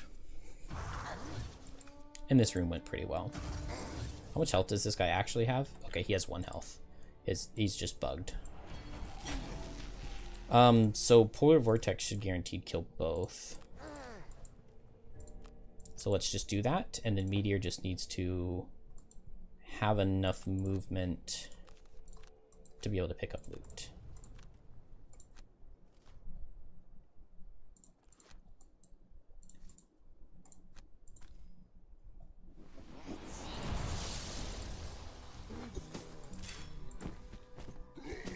Nice. I love that glitched health bar. Works out just fine. Nice, Axe Nut, love it. I was really low on Axe Nut, but now I've gotten a couple of them. And an Airvine, good. Okay, that went pretty well. If my outpost phase hadn't been so slow, that would have been a really nice split. So Snowflake is boat sled climbing gear missions. She just needs to do 2 more. And those are going to be the Realm of Endless Frost and the Sunless Trench, which we have coming up soon. Not yet, but soon. Crystal Fields is next, okay. I don't need anything for that, do I? Don't believe so. There, down to the left. Oh my gosh, I never get lucky. You can get... I'm just going to load to get the other one. There are 2 of these events that are exactly the same. One's Winter 13, one's Winter 14. And with one of them, if you pick B, you get 30 gold. Both of them, if you pick A, you get just like slightly worse. So maybe I should always pick A, because I swear it's always B. You've taken enough. 20 gold, 3 metal. I needed that metal, so I'll take it. Did I get... Okay, I did get 2 hide here. That's good because I need to pick up the crude boots. But I don't do that yet. No, because I want winged shoes for Sunless Trench. So we'll keep that as is. I really want to build this shabby wall. Do I have the stuff for it? No, I need to get double enhancer and then garden. So what do I need for this? Okay, Snowflake has everything. Yeah, I don't need a metal on Meteor. I'm gonna need Alchemist soon. Okay, I have like 4 levels before I need the Alchemist. Leveled up twice. Twice though. Okay. Crystal Fields. Crystal Fields is Kelp Snowflake. And I'm level 3, so I can put this Emperor Energy Source on. Let's go. I don't have the gold. Okay. train a soldier here. 4 weeks away from the end of winter, which will give extra soldiers. Crystal Fields. This level, I feel, never goes well for me, even though it shouldn't be that hard.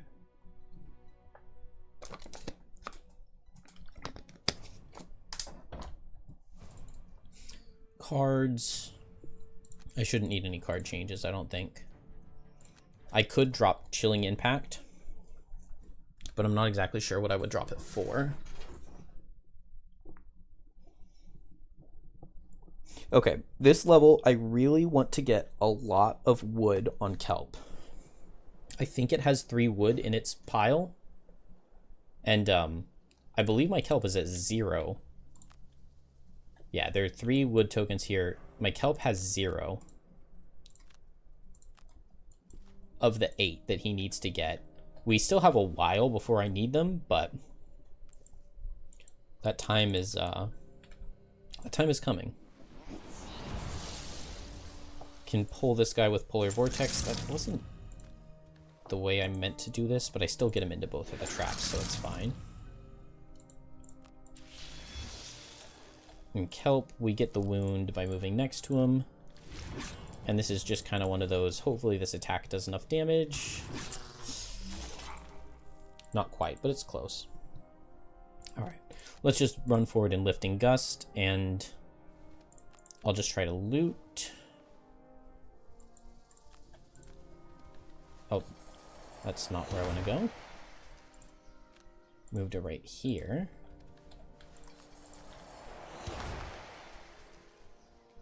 And push this guy through this trap.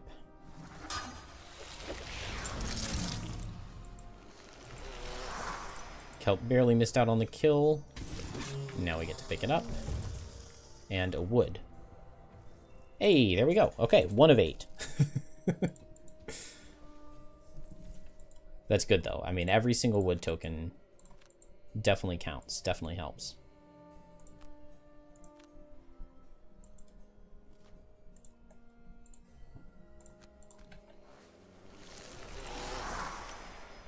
Just get Kelp in closer.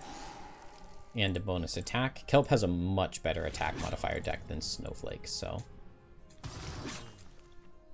as many attacks as we can get out of him. Nice. Okay. It also means that he picks up the kills, which means that he gets the trophies. Which is very, very good, because we need those. Because we're going to do Skull Collection again for a lot of Banes. Oh, this is a level where Power Potion actually can be better than Poison. But it's okay, I already have the Poison. Just gonna buy a split second of time at the door.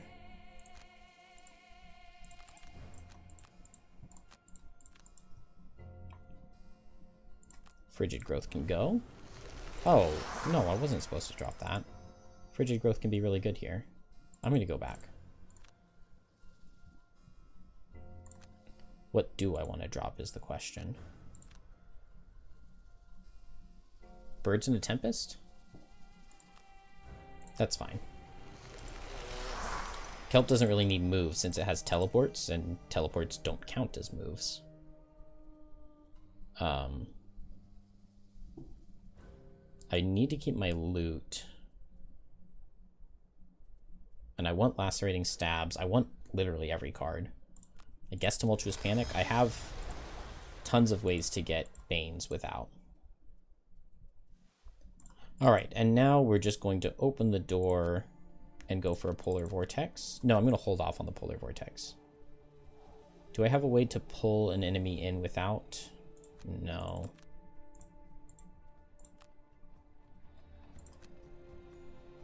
I'm clearly not as well organized here as I should be. Alright, this is gonna... There are 3 enemies in this room, and it spawns 2 enemies behind us. I just want them to surround me as much as is possible. Unfortunately, they didn't get one of their big moves here, which is what I really would have liked to have seen.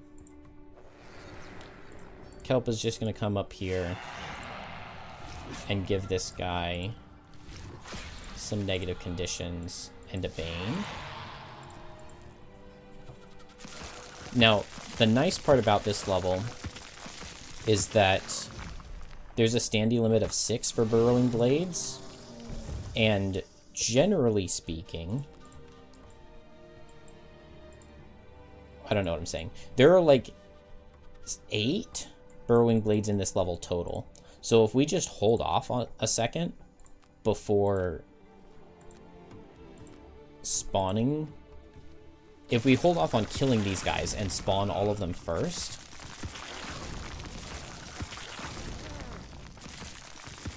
we can prevent some of them from spawning. Man, I'm getting really tired. I can definitely feel it. How can I do this? This looks good. I can Polar Vortex to pull this guy into the hazard. Pull this guy next to Kelp. I can even pull this guy out onto that loot token so that they're stacked up. And move Snowflake towards this next room. And now Kelp is just going to move to this guy and wound him. And disarm him. And Bane him. Which is going to give me the heal. Which is very, very good. Oh. I want Lacerating Stabs back.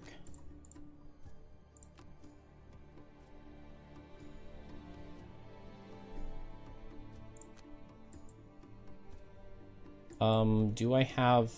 Oh, whoops. Do I have boots on everybody? Yes, I do. Okay, cool. I can double boot so that Snowflake is first. And now when I open this door, 2 of the guys that were supposed to be in here just don't spawn. Unfortunately, they have a lot of move and they're going really far away. I guess I can use this hazard to group them up on. And now Kelp is just going to teleport right here. Make all of these guys suffer too. I think I'm just going to give out a bunch of poisons. And I'm going to attack for 2. Attack for 3 with Heavy Sword and advantage. Nice. And attack for 4. Ah, dang, I barely don't get the kill. I'm going to go ahead and use the Snow Imp here just to pick up this loot. Because I want as much loot on Kelp as possible. Did not get the lumber. But that guy dies. This guy will die very soon. This guy will die very soon. Dang. Kelp is not going to get a ton of them. This guy's going to die. I really want a Polar Vortex. Chilling Impact Polar Vortex, surely that can be good.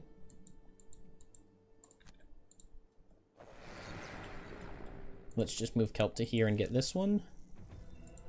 Not wood.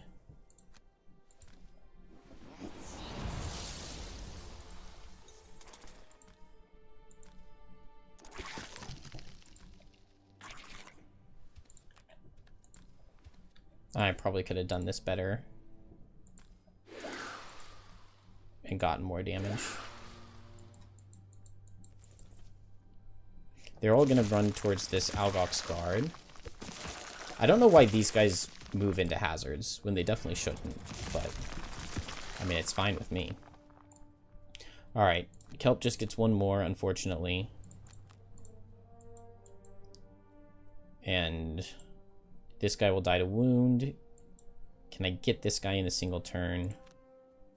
Yes, I can. With Crosswind's Polar Vortex. That'll get him.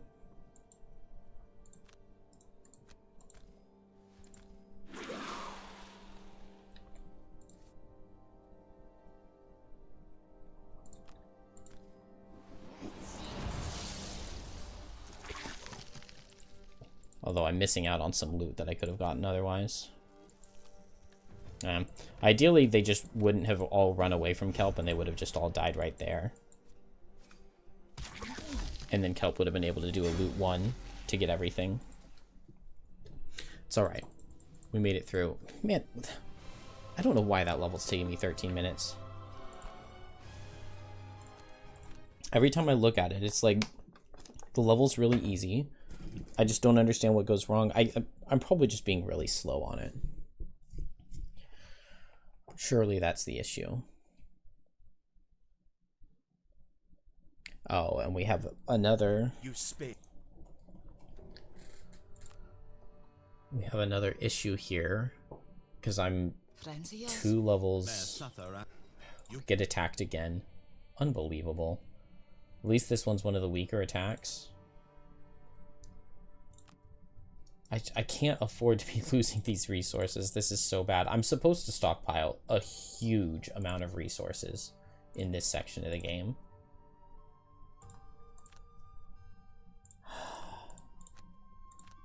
And I have no soldiers. I have no hide. I've lost like 20 hide to attacks, which is just crazy. I think it's been 5 attacks in 7 weeks. Alright, we grabbed the other level 2 card on Kelp, even though we still haven't put the first level 2 card that we put in, that we grabbed in the deck. Oh, I do have the Enhancer, okay. It's only level 1. Do I need my Boots of Speed? I do need my Boots of Speed. And I do need the Ember Energy Source. So I don't have any way of generating gold on Snowflake. Man, that's crazy. Snowflake is supposed to be really rich at this point. But I am 6 gold short. I guess. I don't even have hide. I can buy flexible slippers that I sell. Oh, wait. No, I can't use flexible slippers because I need Boots of Speed as my item. And I'm supposed to have upgraded this enhancer so that Lifting Gust would cost 10 less. I guess, can I do that real quick? 4 or 5. I don't know if I have those kind of resources. Nope, I don't. Oh, which just is disaster.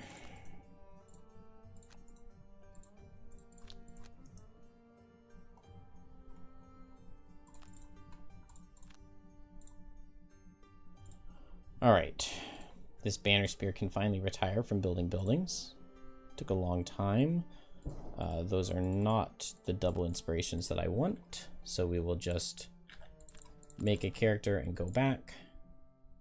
There we go. 150 experience from cards. You walk into the is what I want.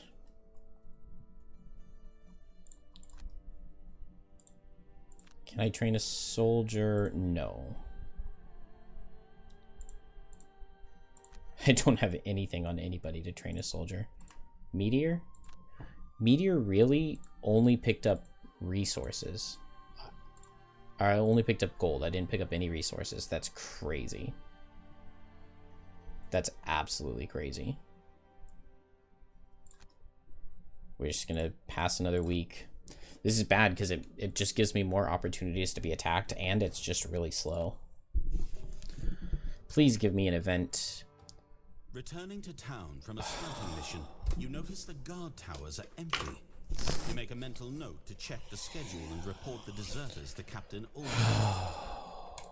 This is so insane. Alright, I mean...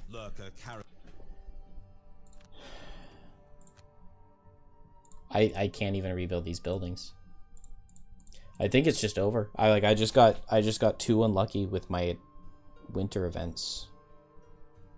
I really don't even see a way to continue.